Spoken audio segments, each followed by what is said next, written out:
Bonjour à tous et à tous, à toutes. Donc merci de nous avoir rejoints ce soir. Donc j'espère que vous m'entendez bien. Et nous retrouvons pour une nouvelle conférence donc organisée par Terre à Terre, qui est donc l'association écologique de l'ENS Paris-Saclay. Donc ce soir, nous allons discuter enseignement et recherche. Et nous avons trois invités, donc Valérie Masson-Delmotte, Monsieur Philippe Bousquet et Monsieur Damien Amichaud. Donc pour faire un petit propos introductif à la conférence, nous allons vous présenter rapidement les intervenants.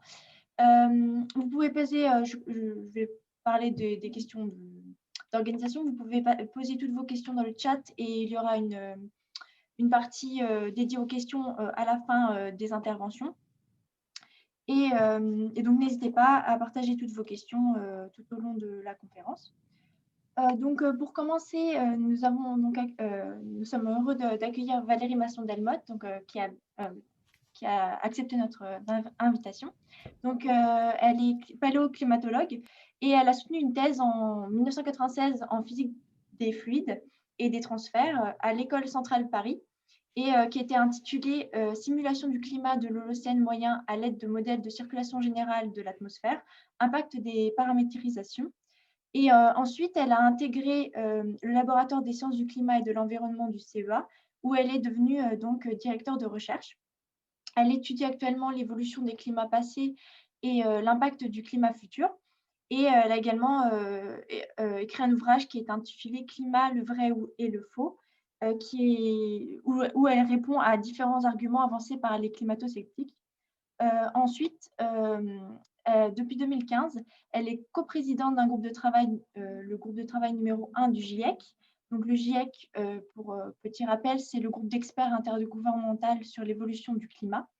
Et ce groupe s'intéresse aux bases physiques du climat. Et Madame Masson-Delmotte est également membre du Haut Conseil pour le climat créé en 2018. Nous sommes également accompagnés par Damien Amichaud, qui remplacera Clémence Voreux, qui ne pouvait pas être présente ce soir. Damien Amichaud, vous êtes membre du Shift Project, un think tank qui publie des rapports sur la transition énergétique et les solutions pour décarboner l'économie française. Vous êtes actuellement le chef du projet ClimaSup INSA, qui vise à intégrer les enjeux climat-énergie dans les formations d'ingénieurs du groupe INSA, et ce dont vous nous parlerez ce soir.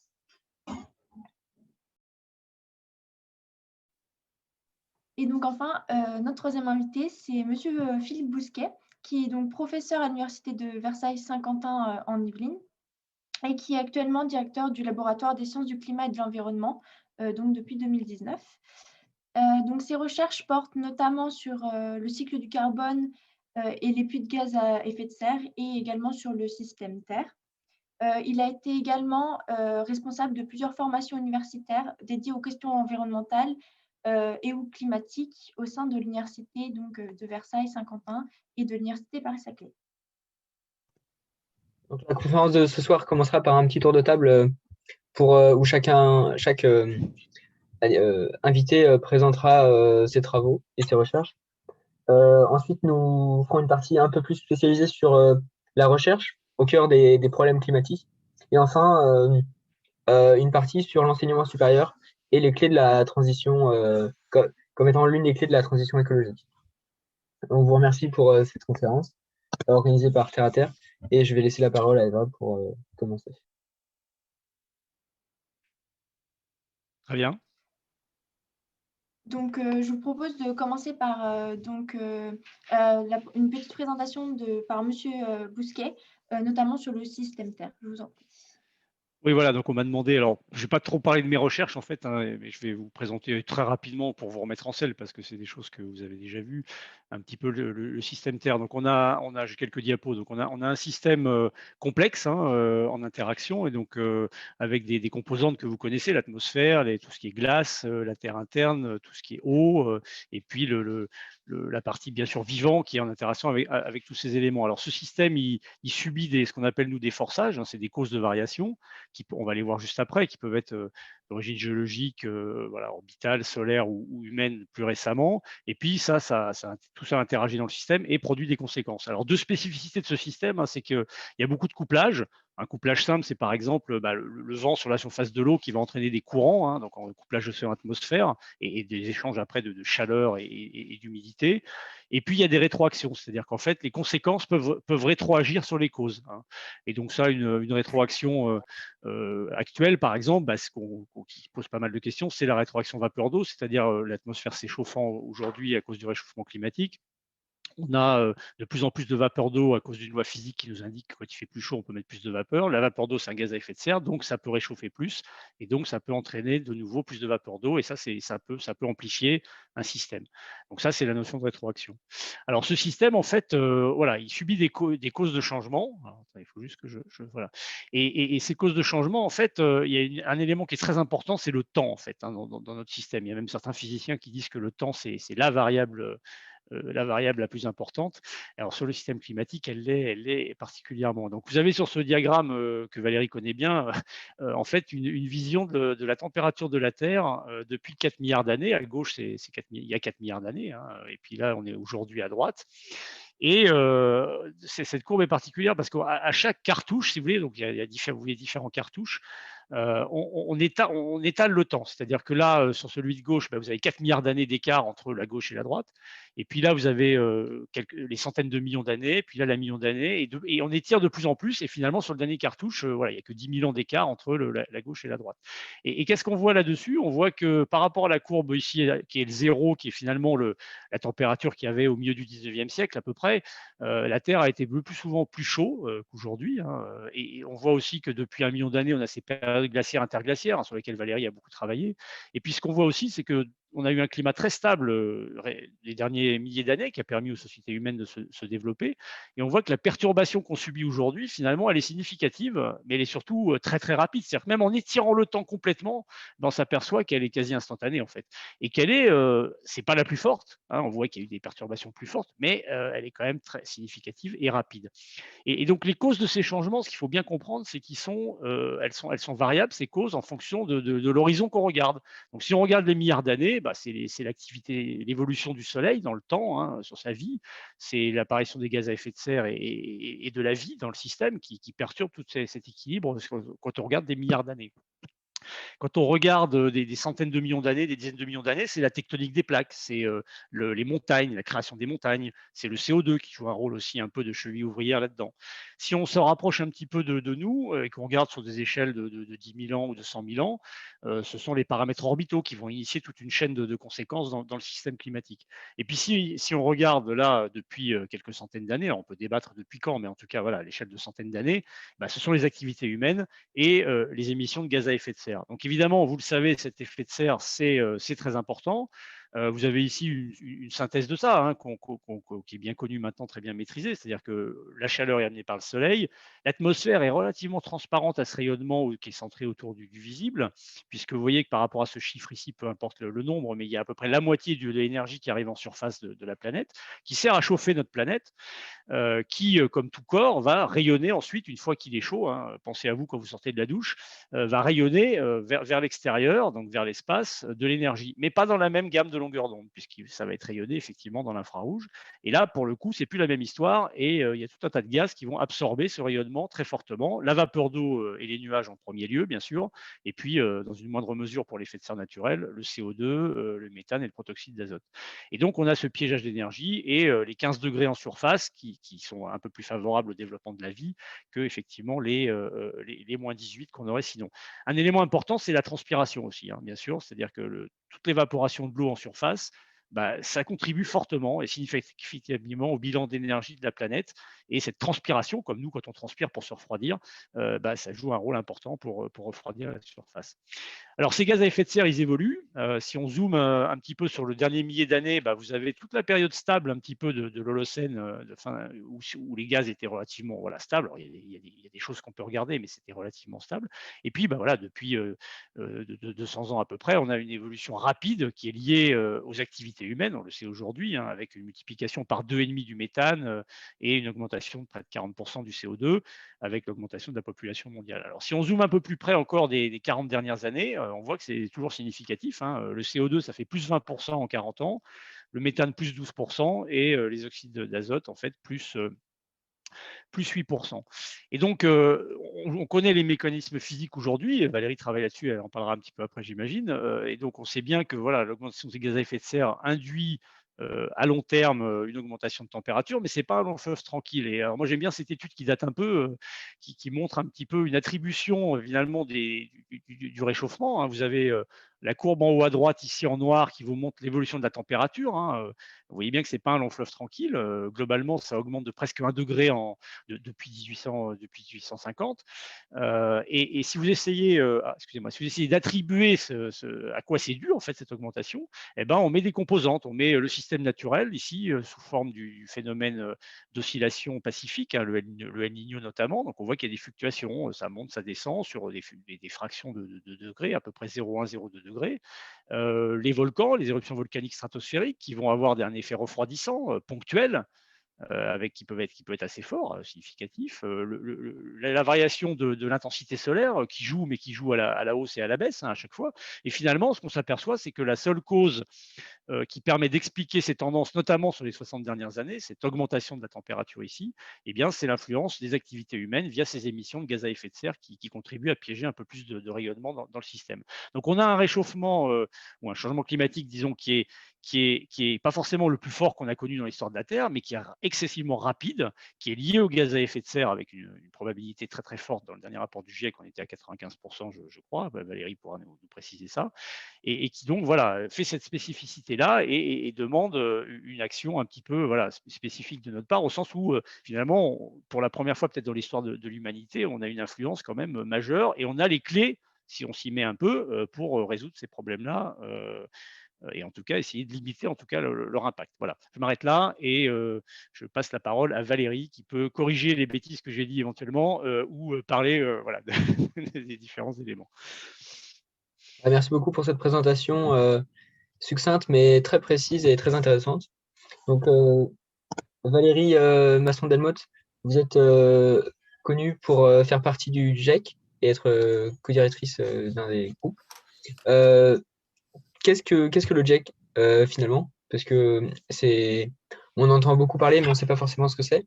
Et quelles sont ses fonctions et quelles responsabilités vous avez au sein du GIEC? Oui, alors donc comme Philippe l'a dit, la recherche en sciences du climat, elle se fait dans les universités, dans les centres de recherche partout dans le monde. Dans les grands colloques internationaux, il y a à peu près 20 000 participants, les grands colloques en géosciences. Tout le monde ne travaille pas sur le climat, mais ça donne un peu une idée de la taille, disons, de la communauté scientifique internationale. Et j'avais regardé l'année dernière, il y avait presque 35 000 publications scientifiques dans les journaux à comité de lecture avec le mot-clé changement climatique. Donc il y a en fait une recherche qui mobilise l'ensemble des disciplines scientifiques, qui va de la recherche très fondamentale, donc comprendre comment fonctionne le climat, avec vraiment des questions de rupture de connaissances, et puis tout un spectre qui va aussi vers comment est-ce qu'on peut fournir une information utile à la prise de décision, à l'analyse de risque, pour les besoins de différents acteurs, je sais pas, pour la gestion de l'eau, pour la gestion des forêts, pour les risques de dommages sur des infrastructures, etc. Donc cette masse de connaissances, elle est tellement prolifique qu'il est très difficile pour chacun d'entre nous de la suivre. Et à partir de la fin des années 1980 a été mis en place donc le groupe intergouvernemental d'experts sur l'évolution du climat. Il s'est inspiré d'un groupe similaire qui avait porté sur la destruction de l'ozone stratosphérique. Et donc, il a été mis en place sous l'égide du Programme des Nations Unies pour l'environnement et de l'Organisation météorologique mondiale. Alors, comment le GIEC fonctionne? Donc, il ne fait pas de recherche, il ne produit pas de connaissances, mais il fait une évaluation de l'état des connaissances sur la base des publications scientifiques, pour ma partie physique du climat, mais aussi techniques et socio-économiques, pour les volets qui portent sur les impacts, les risques, les vulnérabilités, l'adaptation, les options d'action. Et puis pour la partie qui porte sur les options d'action pour participer à la baisse des émissions de gaz à effet de serre, ce qu'on appelle l'atténuation. Donc, toutes les décisions du GIEC sont prises dans une session plénière qui regroupe les représentants de tous les pays. C'est cette assemblée qui élit un bureau de 34 personnes avec des quotas par région. Donc, les membres du bureau sont des scientifiques qui sont chargés de superviser la préparation de rapports qui font le point sur l'état des connaissances. Pour chacun des 3 groupes de travail, donc en gros la physique du climat, les impacts et les options d'adaptation, et puis les options d'atténuation, il y a 2 coprésidents et 7 à 9 vice-présidents qui, en fait, ensemble, supervisent la préparation des rapports. Et enfin, donc, ces rapports sont rédigés par des centaines de chercheurs du monde entier. Donc, pour chaque rapport, une fois qu'il est décidé de le préparer, il y a un appel à candidature. Les candidatures sont transmises par les points focaux dans chaque pays, mais aussi par les organisations observatrices, et les membres du bureau du GIEC, comme moi, peuvent faire des nominations. Les auteurs des rapports sont choisis avec un renouvellement important. En général, c'est 1/3 d'auteurs qui ont eu déjà une expérience de ça et 2/3 de nouveaux. C'est également un équilibre subtil sur d'abord les compétences que chacun apporte par rapport aux thématiques à aborder, et puis également un mélange en fait de chercheurs de différentes régions du monde, de femmes et d'hommes, de chercheurs très pointus, plutôt plus jeunes, très pointus sur certains aspects, puis de chercheurs plus seniors qui ont une vision d'ensemble. Et donc les auteurs de ces rapports, on en choisit en fait en gros 1 sur 7 nominations. C'est un processus en fait, c'est difficile d'être retenu comme auteur d'un rapport et ça demande beaucoup de temps. Donc les gens qui font ça sont des chercheurs, des enseignants-chercheurs, la plupart dans le monde académique, mais certains travaillent dans des entreprises et un tout petit nombre dans des ONG ou des think tanks. Et ils consacrent environ 1/3 de leur temps quand ils sont auteurs principaux, pendant à peu près 2 à 3 ans, à rédiger les rapports, et jusqu'à 50% du temps, en moyenne, quand ils sont coordinateurs de chapitres. Alors il ne faut pas poser la question à mes collègues là qui viennent de finir, parce que c'était 100% du temps sur les dernières semaines, et en fait, ils sont épuisés. Ces auteurs passent en revue l'état des connaissances, et ils réfléchissent à ce qui est robuste, qu'est-ce qui est solidement établi, confirmé, avec des travaux qui vont reprendre les éléments, les vérifier, les croiser. Donc quand on a en fait différentes sources d'informations qui sont concordantes, c'est ça qui permet d'établir des conclusions solides. Qu'est-ce qui est émergent, donc récent, potentiellement important, mais qui demande d'être vérifié? Qu'est-ce qui est potentiellement important, mais connu avec une très faible confiance? Et comment rapporter ces connaissances-là? Pourquoi est-ce qu'on a des controverses scientifiques quand on a des éléments qui sont partiels, contradictoires, ou des études de cas qui ne peuvent pas être généralisées selon les thématiques à aborder? Et puis, quelles sont les limites des connaissances? Donc c'est vraiment ça en fait, hein. C'est pas faire de la recherche, rédiger un rapport du GIEC, mais c'est réfléchir à la maturation des connaissances, y contribuer en faisant cet exercice-là. C'est aussi un exercice de communication, puisqu'en fait, on n'écrit pas des encyclopédies, mais on fait une analyse des connaissances scientifiques qui sont pertinentes pour éclairer des choix de société. Donc il y a des choix structurels qui sont faits dans ce sur quoi on va mettre l'accent. Et il y a un exercice donc de communication de l'information scientifique d'une manière qui soit à la fois très rigoureuse et puis claire. Le travail des auteurs se fait en toute liberté, hein. Donc il y a une structure en chapitre qui est définie avec quelques mots-clés. Ils font vraiment en toute liberté leur évaluation, puis ça passe par 2 étapes de relecture. Donc les volontaires de la communauté scientifique, et puis dans un 2e tour, les mêmes ou d'autres. Donc vraiment très large dans la communauté scientifique, c'est souvent des centaines, voire des milliers de relecteurs. Et puis ensuite des experts qui sont nommés par les différents gouvernements en plus, hein, sur le 2e tour. Je sais que la France, par exemple, était passée à un moment donné par l'Académie des sciences, hein, pour identifier ces experts, par exemple. Ensuite, chaque chapitre va dégager dans un résumé exécutif les points clés de son évaluation, c'est-à-dire qu'est-ce qui est nouveau, qu'est-ce qui est important. Cette synthèse de 2 ou 3 pages par chapitre va nourrir un résumé technique. Et puis, à partir de celui-ci, on va dégager un résumé qu'on appelle résumé à l'intention des décideurs, qui est un document relativement court, mais qui reste très technique. Typiquement, une vingtaine de pages moins d'une dizaine de graphiques. Et ce document fait l'objet donc d'une relecture supplémentaire par les experts nommés par les gouvernements et d'une approbation ligne par ligne et phrase par phrase. Ça permet en fait de construire un socle scientifique qui est commun, qui est reconnu par les représentants de tous les pays, sur lesquels ils peuvent s'appuyer sans aller pinailler sur les détails des connaissances, quand il s'agit par exemple de négociations internationales sur le climat. Ça contribue en fait à l'évaluation et de la qualité du rapport. C'est une relecture qui est extrêmement attentive et elle permet de s'assurer que la synthèse, vraiment très courte, reflète fidèlement le contenu scientifique du rapport et celui de la littérature scientifique qui a été évaluée, enfin, donc des éléments de connaissances qui ont été évalués. Bien sûr, c'est quelque chose qui peut être délicat, puisque le constat scientifique peut déranger des intérêts géostratégiques des uns ou des autres, qui sont très contradictoires. Mais les connaissances scientifiques solidement établies s'imposent à tous dans un processus qui peut être un peu long. Typiquement, une phase d'approbation en session plénière avec les représentants de tous les pays, ça peut être 60 heures de travail jour et nuit sur une semaine, typiquement. Et puis, il y a aussi un exercice par ce biais-là de clarification, c'est-à-dire les scientifiques utilisent un jargon, des termes qui pour nous sont très clairs, très précis, mais très difficiles à comprendre ou parfois qui ont un sens différent auprès d'un autre public. Et donc, ces sessions d'approbation, elles sont aussi utiles pour aider à simplifier, dans la mesure du possible, l'expression des conclusions et aussi clarifier les tables et les figures que l'on utilise. Si ça vous intéresse, je peux vous envoyer les liens qui permettent de suivre les comptes rendus précis des récentes sessions d'approbation. Donc, je termine avec ça. Donc, le GIEC a rendu en 2018-2009 3 rapports spéciaux. Un qui porte sur un réchauffement planétaire d'1,5 degré. C'était une demande de la COP21. Un qui portait sur l'océan et les glaces, la cryosphère dans un climat qui change. Donc avec les effets en cascade physiques, chimiques, biologiques, les écosystèmes et les sociétés humaines qui en dépendent, par rapport aux composants plantes du climat.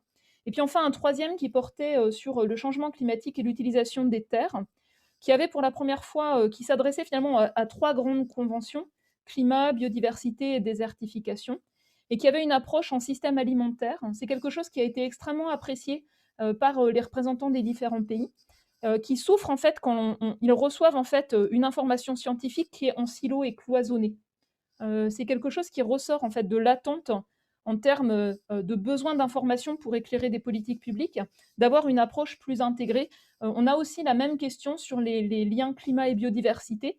Il y a eu un colloque commun IPCC, enfin GIEC, IPBES, pour justement cartographier finalement le besoin de connaissances au niveau de cette interface climat et biodiversité. Et ce rapport devrait être rendu public dans les mois à venir. Ce n'est pas un rapport d'évaluation, c'est un rapport de colloque. C'est moins rigoureux en fait, ça cartographie des enjeux. Et puis donc là, on est en train de finaliser les rapports des 3 groupes de travail pour le 6e cycle d'évaluation du GIEC. Un cycle, c'est en gros 5 à 7 ans. Donc il y a beaucoup de connaissances qui s'accumulent. Et puis il y a des angles différents qui sont choisis au fil du temps. Alors ce que je peux dire sur le rapport du groupe 1 du GIEC, c'est qu'il est construit en 3 grands volets. Le premier, c'est l'état du climat à grande échelle, donc les différents compartiments du système climatique. Qu'est-ce qui est observé et comment ça se situe par rapport au temps long. Qu'est-ce qui est compris de ce qui est observé. Donc c'est ce qu'on appelle l'attribution, Philippe en a parlé tout à l'heure, de l'échelle globale à l'échelle plus régionale, mais aussi des tendances ou des événements extrêmes. Et puis enfin, qu'est-ce qu'on anticipe en fonction de différents scénarios, comme évolution à court, moyen et très long terme. Et enfin, donc, un autre volet qui porte sur la compréhension du fonctionnement du climat, le cycle global de l'énergie. Donc on perturbe le bilan d'énergie de la Terre, il y a des rétroactions. Il y a un certain nombre de métriques qui permettent de mesurer ces rétroactions. La plus connue, c'est ce qu'on appelle la sensibilité du climat. En gros, vous doublez la teneur en CO2 de l'atmosphère, quelle plage de réchauffement vous attendez. Donc là, il y a un progrès majeur qui a été accompli dans la communauté scientifique, c'est d'arriver à réduire cette plage d'incertitude qui stagnait en fait au même niveau depuis la fin des années 1970. Donc on va le refléter. Il y a le cycle du carbone que Philippe connaît bien, donc le cycle du carbone qui implique les perturbations dues aux activités humaines, mais aussi l'interaction avec les puits naturels de carbone, donc pour le CO2, le méthane, l'oxyde nitreux. Il y aura également un chapitre qui porte sur les composés climatiques qui agissent sur le climat à courte durée de vie, et c'est ceux qui interfèrent aussi avec la qualité de l'air. C'est la première fois qu'on met un focus aussi fort sur cet aspect-là. Il y aura également un chapitre qui porte sur le cycle de l'eau, avec des connaissances qui sont extrêmement affinées au cours des dernières années sur la manière dont un climat qui change entraîne des bouleversements de tendances, de répartition, de variabilité des indicateurs clés liés au cycle de l'eau partout dans le monde. Et puis enfin, on refait le point sur l'océan, les glaces et la montée du niveau des mers de manière approfondie et de manière cohérente avec notre évaluation du réchauffement en fonction de différents scénarios. Et puis dernier point, ça reflète une explosion de connaissances, de production de connaissances, de développement de méthodes.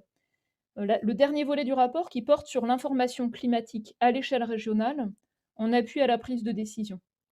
Ça vient en fait d'une attente de la société, dans le secteur, je sais pas, de la gestion des forêts, la gestion de l'eau, dans le secteur de l'énergie, ou bien pour des infrastructures critiques. Il y a en permanence la recherche d'informations sur quelles ont été les évolutions récentes et quelles sont les évolutions futures à attendre, de sorte à construire par anticipation une gestion de risque, des stratégies d'adaptation. Donc c'est vraiment une explosion de connaissances. Ça s'inscrit aussi dans le cadre du développement de services climatiques, donc entre l'interface entre la recherche académique et les besoins de nombreux utilisateurs. Et c'est enrichi par le retour des utilisateurs. Donc on parle souvent de coproduction de connaissances de ce point de vue-là.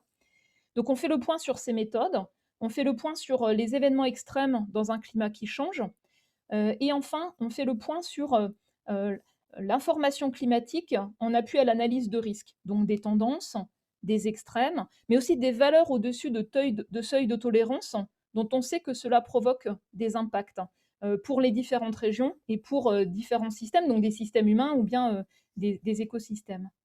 Et on a également une synthèse dans un atlas régional et on aura un atlas interactif avec lequel on pourra interagir sous forme de visualisation ou de statistiques avec cette information climatique globale et régionale. Donc là, je suis en plein dedans. En fait, on est en train de terminer le résumé à l'intention des décideurs avec une sous-partie des 230 auteurs de 60 pays qui préparent cette évaluation. Et c'est une évaluation qu'on a complétée depuis l'année dernière uniquement en travaillant en ligne. Je ne peux pas vous dire le nombre d'heures de visio, mais c'est assez spectaculaire. Et l'approbation est prévue, donc avec les représentants de tous les pays, la dernière semaine de juillet, la première semaine d'août, et pour la première fois de manière virtuelle. Ça va être rodéo. Ça va être compliqué de gérer les fuseaux horaires en particulier pour avoir une approche qui soit participative et inclusive. Et je termine avec ça. D'un point de vue scientifique, nous on cherche à être le plus rigoureux, objectif et transparent possible pour cette évaluation. Mais on met aussi en place des manières de travailler qui permettent de mobiliser l'intelligence collective au niveau de chaque chapitre pour dégager les synthèses, les messages principaux des rapports. Au-delà en fait parfois des barrières qui peuvent exister, des barrières culturelles dans les manières d'interagir les uns avec les autres, avec des chercheurs du monde entier. C'est quelque chose en fait que j'ai vraiment appris dans ce cadre-là de travail. Et on le fait aussi dans l'interaction avec les représentants de tous les pays. Donc on fait par exemple des tests de figures avec différents utilisateurs et on utilise ces retours pour essayer de construire des figures qui soient les plus claires possibles. Voilà, j'espère vous avoir donné un peu une vision de ce que c'est la préparation de ces rapports du GIEC. Merci beaucoup pour votre réponse, c'était très complet. Je pense qu'on a mieux appréhendé, puis avec les nombreuses heures de vidéo apparemment. Donc pour continuer, on va avoir une petite présentation par Monsieur Amichaud donc son implication dans le Shift Project et notamment dans un projet qui va concerner surtout la pédagogie. Donc je vous laisse la parole. Merci. C'est bon, vous voyez mon écran? Oui. Ok, parfait. Excusez-moi. Du coup, juste pour me présenter rapidement, outre le fait de piloter ce projet, je suis ingénieur de formation en génie énergétique. J'ai travaillé 13 ans dans l'industrie et je suis aussi titulaire d'un master en philosophie environnementale. Je vais rapidement vous présenter le Shift. Donc, c'est une association loi 1901 reconnue d'intérêt général. On dit aussi que c'est un think tank. Elle est guidée par l'exigence de la rigueur scientifique. Et la mission du Shift, depuis 2010, c'est d'éclairer et d'influencer le débat sur la transition énergétique en Europe, avec principalement deux objectifs. Donc, premièrement, proposer établir des propositions pour décarboner l'économie. Et deuxièmement, influencer comme une sorte de lobby, dans le bon sens du terme, un lobby d'intérêt général. Et donc, il y a plus de 20 projets qui ont été lancés, avec des propositions qui ont trouvé écho notamment dans des lois et des travaux dans l'enseignement supérieur. Et voilà. Alors, le Shift, c'est aussi un réseau d'experts bénévoles qu'on appelle les Shifters, qui sont quasiment 15 000 aujourd'hui et qui appuient en fait les travaux du Shift et qui diffusent des connaissances sur l'économie, l'énergie et le climat. Alors, juste pour contextualiser, il y a 1 an et demi, il y a 2 ans maintenant, le Shift avait produit un rapport qui faisait l'état des lieux de l'enseignement des enjeux climat-énergie dans l'enseignement supérieur. Et je vous montre je vais vous expliquer un petit peu la méthode et je vais vous montrer rapidement certains résultats. Donc, l'équipe avait procédé en fait à un échantillonnage d'écoles dans différents domaines, donc ingénieurs, commerce, administration. Et ensuite, on a analysé les enseignements qui étaient prodigués. Et en conclusion, ce qu'on voit, c'est que les formations qui abordent les questions environnementales sont minoritaires en moyenne, donc 35%. Et celles qui abordent de manière obligatoire les enjeux énergie-climat, qui sont des angles fondamentaux, ne représentent que 11% pour ceux qui le dispensent dans des cours obligatoires. Ensuite, nous, on a fait le focus sur les écoles d'ingénieurs également. Le bilan est un petit peu plus reluisant, mais reste quand même assez décevant quand vous voyez les chiffres.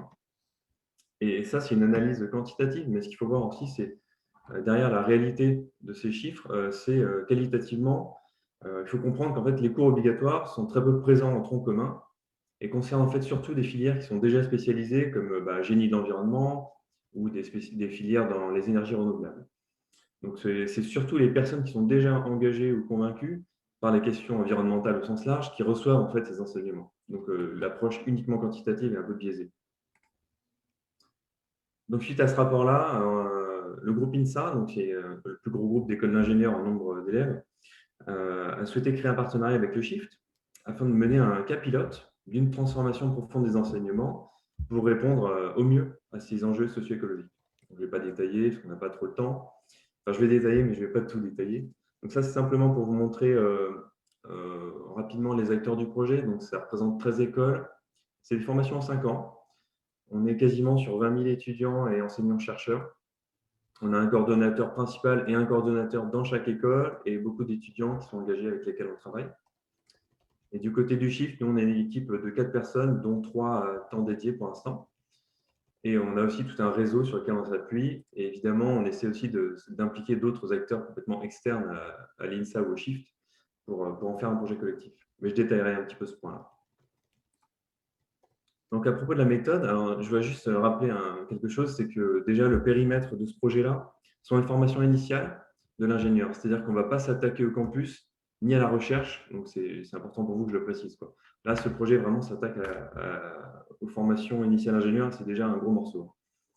En termes de méthodologie, pour résumer, on travaille en co-construction.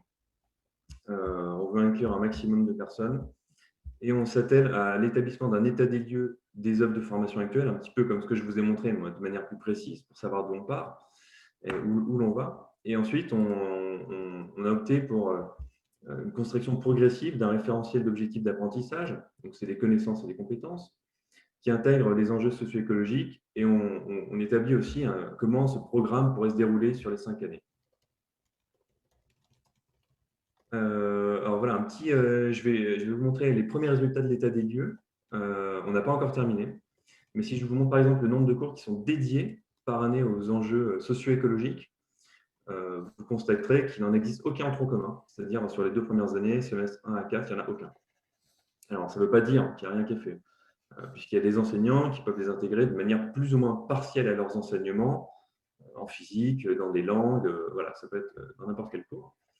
Mais en tout cas, voilà, quantitativement, il n'y a aucun cours dédié. Je vais vous montrer toutes les courbes des intégrations partielles. Mais voilà. Et en fait, quand on fait une analyse qualitative, ce qu'on constate, c'est qu'on fait le même bilan que ce que je vous ai montré en 2019. C'est que les cours dédiés se trouvent majoritairement dans des filières environnementales. Donc, c'est pour ça qu'on les retrouve dans les spécialités. Donc là, encore une fois, il ne faut pas imaginer que tout élève ingénieur reçoit, entre guillemets, une sorte de proportion de ces chiffres-là. C'est complètement inégal en fonction des filières. Alors, comment est-ce qu'on a travaillé? Donc, on a établi, voilà, on a si on parle du groupe INSA, déjà, on a 3 catégories de parties prenantes. On a les enseignants et les équipes pédagogiques. On a les étudiants et tout ce qui est direction, administration. Alors, OpenINSA, c'est une plateforme de partage pédagogique. Et voilà, de la manière dont on a partagé, dont on les a intégrés. Donc, déjà, on a un coordonnateur et des référents dont je vous ai parlé, côté enseignant. On a fait des auditions d'experts, notamment sur le changement climatique d'ailleurs, où en fait, on a invité les enseignants à venir écouter pour commencer à s'auto-former pour ceux qui n'étaient pas forcément, et aussi pour pouvoir débattre avec ces experts-là de la manière d'intégrer ces notions-là dans les cursus ingénieurs. Donc, quelles sont les connaissances et les compétences, par exemple, du changement climatique pour une formation d'ingénieur, par exemple, d'une approche systémique, par exemple, pour la biodiversité, des questions déjà plus dérangeantes pour les cursus ingénieurs, etc. On a aussi bénéficié de certains sondages qui ont été faits par certaines écoles. Voilà. On a organisé aussi évidemment pas mal d'ateliers collaboratifs. Du côté des étudiants, on a fait beaucoup de consultations d'associations, notamment des associations, alors pas forcément que d'INSA, mais aussi nationales dans lesquelles il y a des INSAliens. Donc il y a Pour un réveil écologique, Ingénieurs sans frontières, etc. Il y en a pas mal qui avaient déjà bossé la question. On a eu des stagiaires aussi qui ont permis de travailler sur l'état des lieux l'été dernier. Et à nouveau, on commence à avoir quelques stagiaires qui reviennent cette année pour pouvoir travailler avec les référents dans chaque école. On a aussi bénéficié de certains sondages qui ont été menés par des étudiants dans leurs écoles.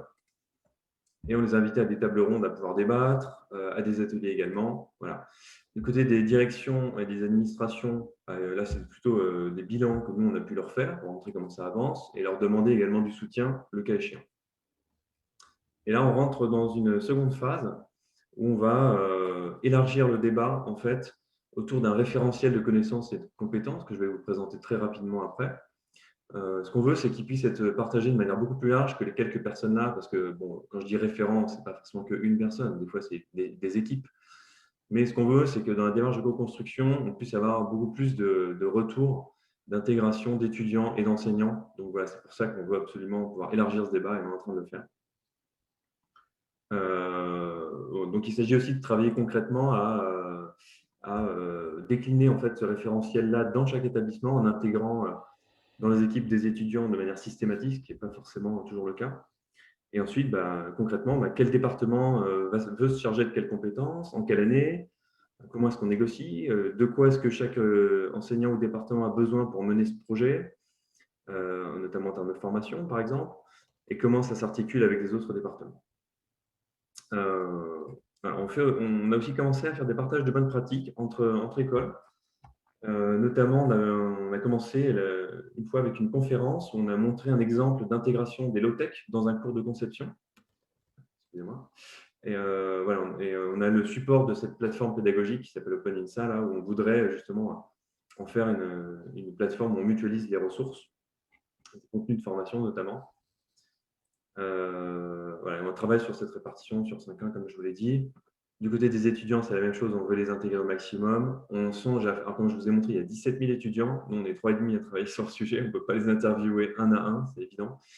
Donc, ce qu'on veut faire, c'est certainement un sondage plus général pour recueillir aussi un avis large et travailler cette répartition sur les 5 années de la formation.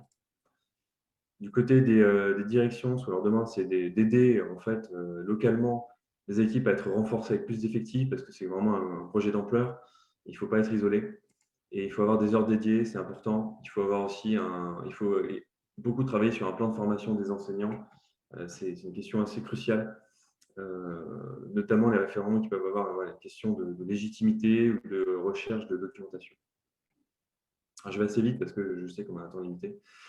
On a aussi associé pas mal de parties prenantes externes, même vraiment beaucoup, je dirais, dès le début du projet, donc notamment des associations étudiantes, comme je le disais, d'autres établissements d'enseignement supérieur et notamment d'ingénieurs, la conférence des grandes écoles, la CTI, la conférence des directeurs d'écoles d'ingénieurs, des syndicats d'entreprise, des experts scientifiques, techniques, des experts en sciences humaines et sociales, des professionnels de différents secteurs.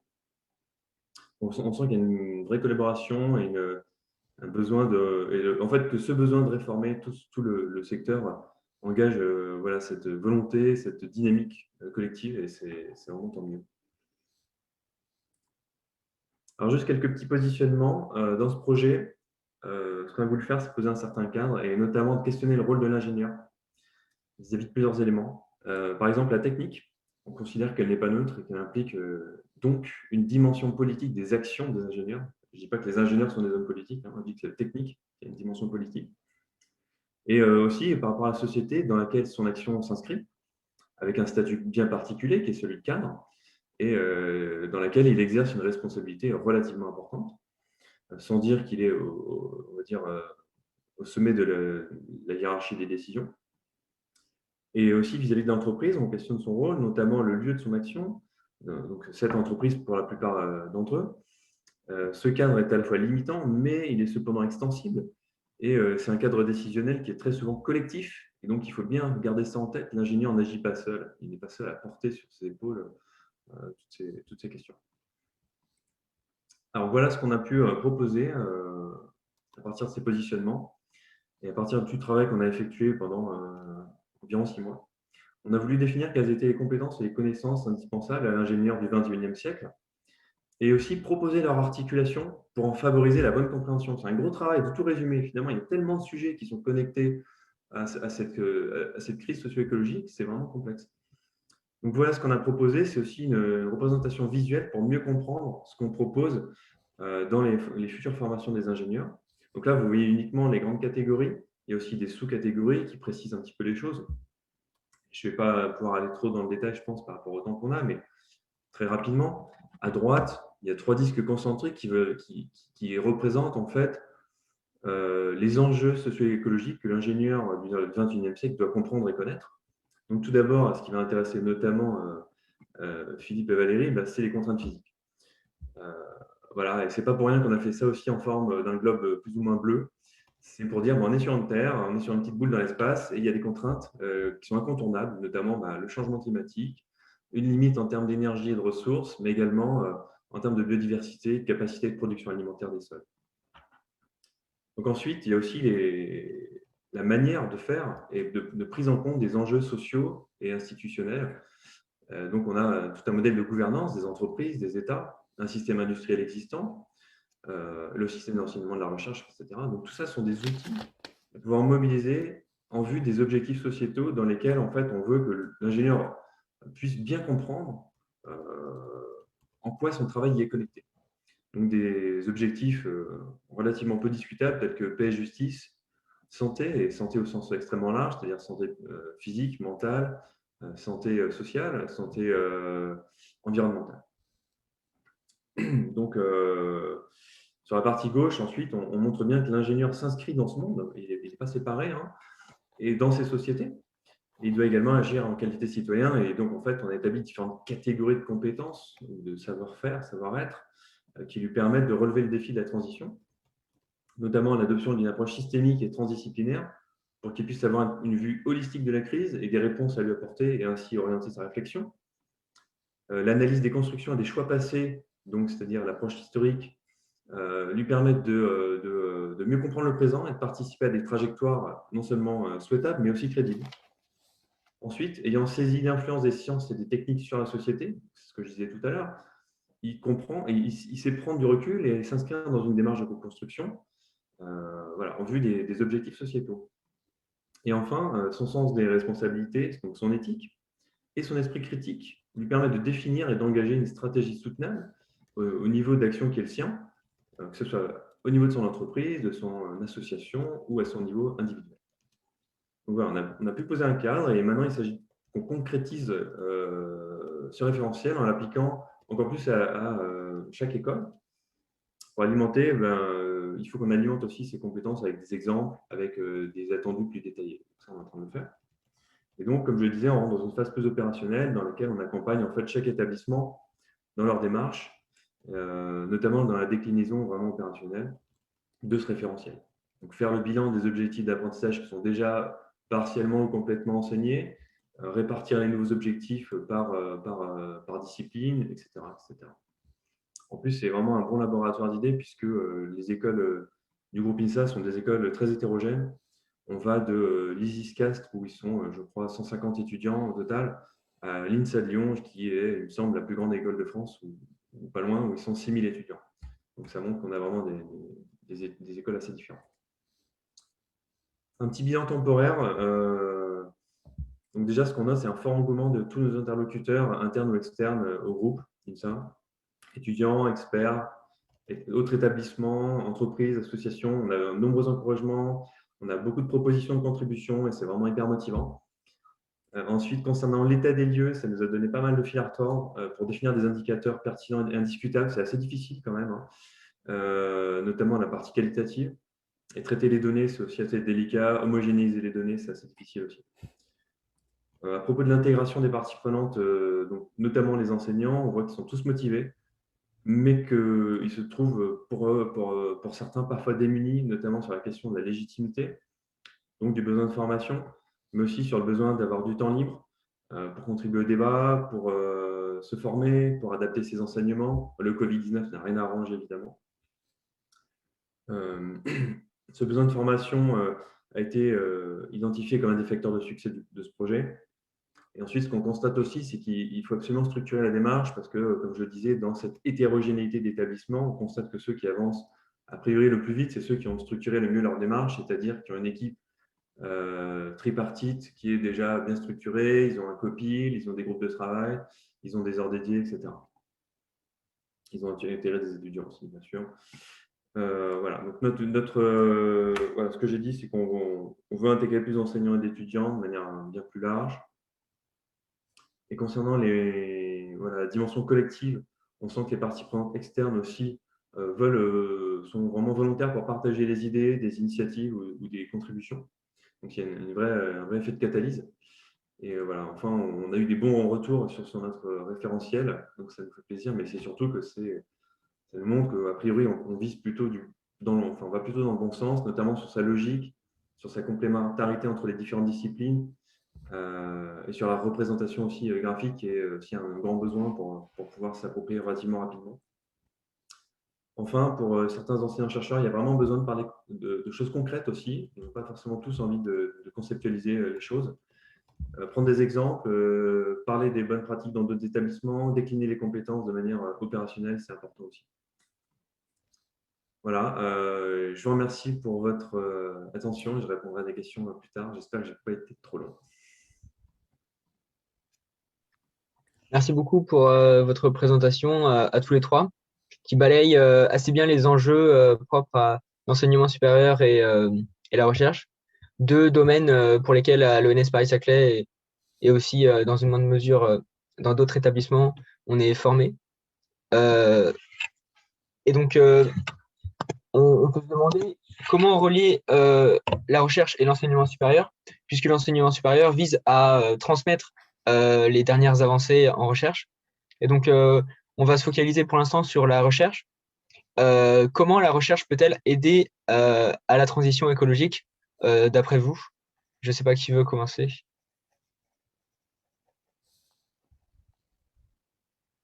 Je ne sais pas qui veut commencer, Valérie, Philippe, peut-être? Allez-y.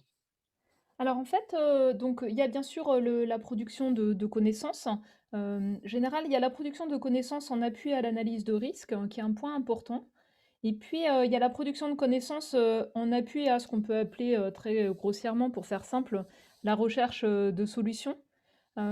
Sachant que, dans ces solutions, il y a un aspect qui porte sur, des, transitions de grands systèmes, énergie, industrie, système urbain, gestion des sols, système alimentaire, et des transitions en fait qui permettent à la fois de baisser les émissions de gaz à effet de serre et de faire en sorte que ça fonctionne dans un climat qui change. Il y a un volet qui porte sur plus les transformations de société, donc en fait l'évolution de la demande également. Et enfin, pour cela, il y a un besoin d'innovation, donc d'un effort de recherche très vaste, qui porte sur le côté technologique, le côté social, le côté frugal, les solutions qu'on appelle fondées sur la nature, qui ne sont pas toujours celles qui sont le plus mises en avant. Et par rapport à toutes ces dimensions de ce qui peut contribuer à construire en fait un développement soutenable, moi ce qui me frappe, c'est l'importance d'arriver à mobiliser des compétences de chercheurs très pointus dans un domaine, mais capables de travailler avec des chercheurs d'autres domaines. Et ce qui m'a particulièrement marqué dans les rapports récents du GIEC, c'est la valeur ajoutée de mobiliser des chercheurs en sciences sociales avec les chercheurs des autres domaines qui sont plus familiers, avec lesquels j'ai plus l'habitude de travailler, pour arriver à bien cerner, formuler le cadrage des enjeux, et puis aussi à prendre beaucoup de recul sur chaque aspect en évaluant pour chaque aspect finalement le potentiel, les limites, euh, les risques d'effets indésirables ou l'éco-bénéfice. Voilà, moi c'est vraiment la chose qui m'a le plus frappée et qui est la plus difficile à mettre en œuvre, comme la recherche française est organisée. Donc oui, moi je partage ça. Notre rôle, hein, côté dans un labo de recherche, c'est de produire effectivement les données, les modèles qui peuvent nous permettre de comprendre ce qui nous arrive, éventuellement d'anticiper les conséquences aussi de ce qui nous arrive, et puis de préparer, je dirais, les prototypes, les indicateurs qui vont aussi nourrir la société, les décideurs, pour pouvoir prendre des décisions qui vont bien. Et voilà. Et donc il y a cette interface avec la société, alors qui est compliquée parce que notre rôle, c'est pas de faire de l'opérationnel et de traiter tous les problèmes, mais par contre, c'est de préparer les outils et d'aller discuter en interface avec des entreprises, des startups, des collectivités locales, avec tous les gens qui vont devoir implémenter ça derrière et d'aller l'expliquer. Donc, il y a ce rôle d'interface et de service climatique qu'a mentionné Valérie qui est pour moi aussi assez important, et de lien avec les industriels. On en parlera sur la formation tout à l'heure, vous en avez un peu parlé, où là, il y a tout à faire quasiment. Donc voilà, donc c'est ce rôle de production de connaissances qui est important et qui n'est pas toujours facile à faire reconnaître, y compris sur des choses assez fondamentales, scientifiques. Et il y a le lien avec la société, évidemment, hein, mais on a encore plein de choses à comprendre dans le système, y compris qui aideront à gérer la transition et à faire les transitions qui nous attendent. Donc, il ne faut pas oublier aussi les dimensions scientifiques un peu fondamentales derrière tout ça, quoi. Voilà. Ouais, juste pour compléter, même si nous, on n'a pas vraiment traité la question de la recherche dans notre projet, on a un exemple, on a un doctorant à l'INSA Lyon qui, justement, son sujet, c'est justement la transition de l'enseignement supérieur. Et on constate qu'il y a vraiment besoin aussi de conduire des recherches dans ce domaine-là. Ensuite, si je peux compléter pour les. Moi, je vais donner des exemples plutôt par rapport aux écoles d'ingénieurs, et vous transposerez à votre manière. Mais le lien entre la recherche et les formations d'ingénieurs, il n'est pas toujours très développé, en tout cas dans les écoles d'ingénieurs, hein. Et il me semble que dès lors que la recherche s'oriente de plus en plus sur ces sujets-là, la transition socio-écologique, il s'agirait de renforcer l'information des étudiants sur les activités des labos de recherche en relation avec la transition. Ce n'est pas toujours le cas.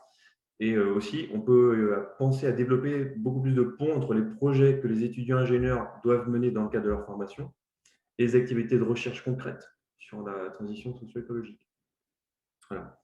Peut-être un dernier point par rapport juste à la logique globale qu'on peut avoir dans les établissements du supérieur, c'est engager une transition sur un seul axe. Je ne suis pas sûr que ça a vraiment de sens. Par exemple, si on engage une transition que sur le campus, pour moi, ça me fait penser à la RSE dans les entreprises.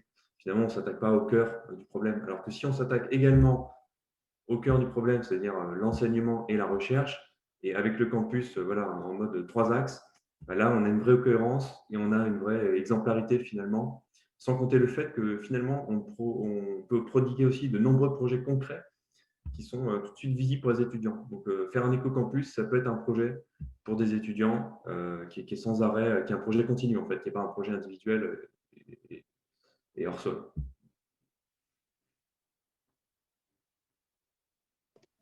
Je vous remercie tous les trois pour votre intervention. C'était très complémentaire, je trouve. Donc ensuite, on s'est plutôt posé une question sur... donc ça va plutôt concerner encore Madame Delmotte, Masson-Delmotte et Monsieur Bousquet, qui est concernant justement les projets de recherche donc dans votre laboratoire, qui, pour vous, vous pensez qu'ils ont plutôt une visée... je sais que vous avez en partie un petit peu répondu, mais plutôt une visée scientifique, ou il y a quand même une visée assez pratique pour la transition? Non, bah, on essaye de travailler de plus en plus, nous, avec des industriels, hein. Il y a des endroits où c'est mal vu, mais enfin, dans notre domaine, nous, on est sensible à ça. Alors, à la fois par effet de financement, on en parlera peut-être, hein, on a quand même un vrai souci de financement de la recherche dans ce pays, mais aussi parce qu'on a un intérêt pour le passage vers la société. Donc, par exemple, tout ce qui est suivi des émissions de gaz à effet de serre, où voilà, ça peut paraître un peu étonnant, mais aujourd'hui, on n'a pas d'outils qui nous permettent de suivre en temps réel les émissions de gaz à effet de serre à l'échelle, quelle que soit l'échelle d'ailleurs, hein, donc que ce soit depuis la ville de Paris jusqu'à l'échelle mondiale. Donc il y a des besoins de suivi. Donc nous, on peut amener nos méthodologies pour développer ce genre d'outils. Évidemment, c'est pas nous qui allons les opérer derrière. Donc ça sera des industriels qui s'empareront du service et qui le vendront s'ils en ont envie. Donc nous, on développe les méthodos et on essaye de les intéresser et de faire des projets avec eux. Donc sur ça, c'est un sujet qui est assez appliqué. Valérie l'a mentionné, il y a tout ce qui est sur les travaux sur les extrêmes climatiques. Et donc ça, c'est dans le cadre des services climatiques, du développement des services climatiques. C'est voilà, ces événements, ils sont probablement de plus en plus fréquents dans le futur. Quels sont les impacts sur les activités humaines, évidemment l'agriculture, mais pas que, les systèmes énergétiques. Enfin, il y a plein de conséquences et donc on a aussi des collègues qui travaillent en interface un petit peu via des doctorants notamment, aussi avec d'autres partenaires. Valérie l'a mentionné, hein, on a des projets autour de l'impact de l'urbanisation, sur les contaminations des différents systèmes, des différents écosystèmes, l'impact de l'agriculture aussi, et l'impact du changement climatique sur l'agriculture, hein, ça va dans les deux sens. Donc, on travaille aussi sur ces questions-là.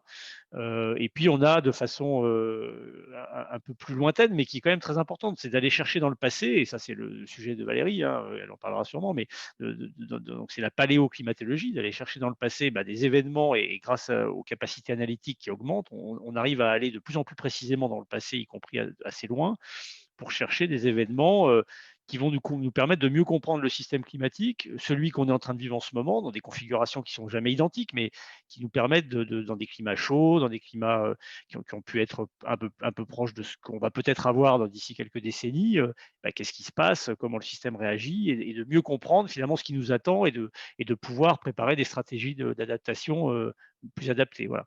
Donc, quelques exemples de projets, hein, qu'on fait sur ces questions-là. Il y en a plein d'autres, mais on est toujours, de toute façon, de plus en plus poussé à faire des projets avec des aspects impact et application. Alors, certains collègues râlent là-dessus, et je comprends, parce qu'il y a certains sujets qui s'y prêtent moins, et on a aussi besoin de faire du fondamental, je le redis, hein, tout n'est pas réglé, mais de plus en plus, on fait des projets effectivement avec des implications directes, et peut-être un jour des services qui se développeront. Évidemment, un élément clé là-dedans, c'est le marché climat. C'est au sens, si on met un prix au carbone décent et qu'on commence à mettre des règles un peu contraignantes, voilà, on est dans un système capitaliste globalement, on pense que les choses vont pouvoir aussi, les actions vont pouvoir s'accentuer. Donc aujourd'hui, on est limité dans les impacts que ça a, et les entreprises, elles sont dans de la prospective. Elles ne sont pas dans de l'action parce que pour l'instant, il n'y a pas de marché. Voilà, donc on peut critiquer cette logique, mais c'est comme ça. Et moi, j'ai un très bon exemple de choses qui ont marché là-dessus, c'est la qualité de l'air. Alors, c'est plus simple, évidemment, parce que c'est plus court terme et on voit les résultats tout de suite. Mais quand on a mis la loi sur l'air en France, il y a eu le marché et il y a eu l'activité industrielle et il y a eu tout qui s'est développé derrière. Donc ça, c'est un élément important à prendre en compte. Le climat, c'est plus compliqué. Mais le jour où ça viendra, on peut espérer qu'effectivement, on aille plus vers les impacts encore qu'aujourd'hui. Mais on y va déjà, comme j'ai essayé de vous l'illustrer avec quelques exemples de projets. Ouais, moi je voudrais compléter. Alors la première chose dont je voudrais parler, c'est des points pour lesquels on a une incertitude profonde. C'est-à-dire on est aux limites des connaissances, de la compréhension des processus. On est méfiant par rapport, par exemple, aux outils de modélisation dont on dispose. Alors, un exemple, c'est par exemple, comment, les glaces de l'Antarctique, qui sont sensibles au flux de chaleur qui vient de l'océan, qui vient les lécher par en dessous, comment est-ce qu'elles réagissent dans un climat qui se réchauffe?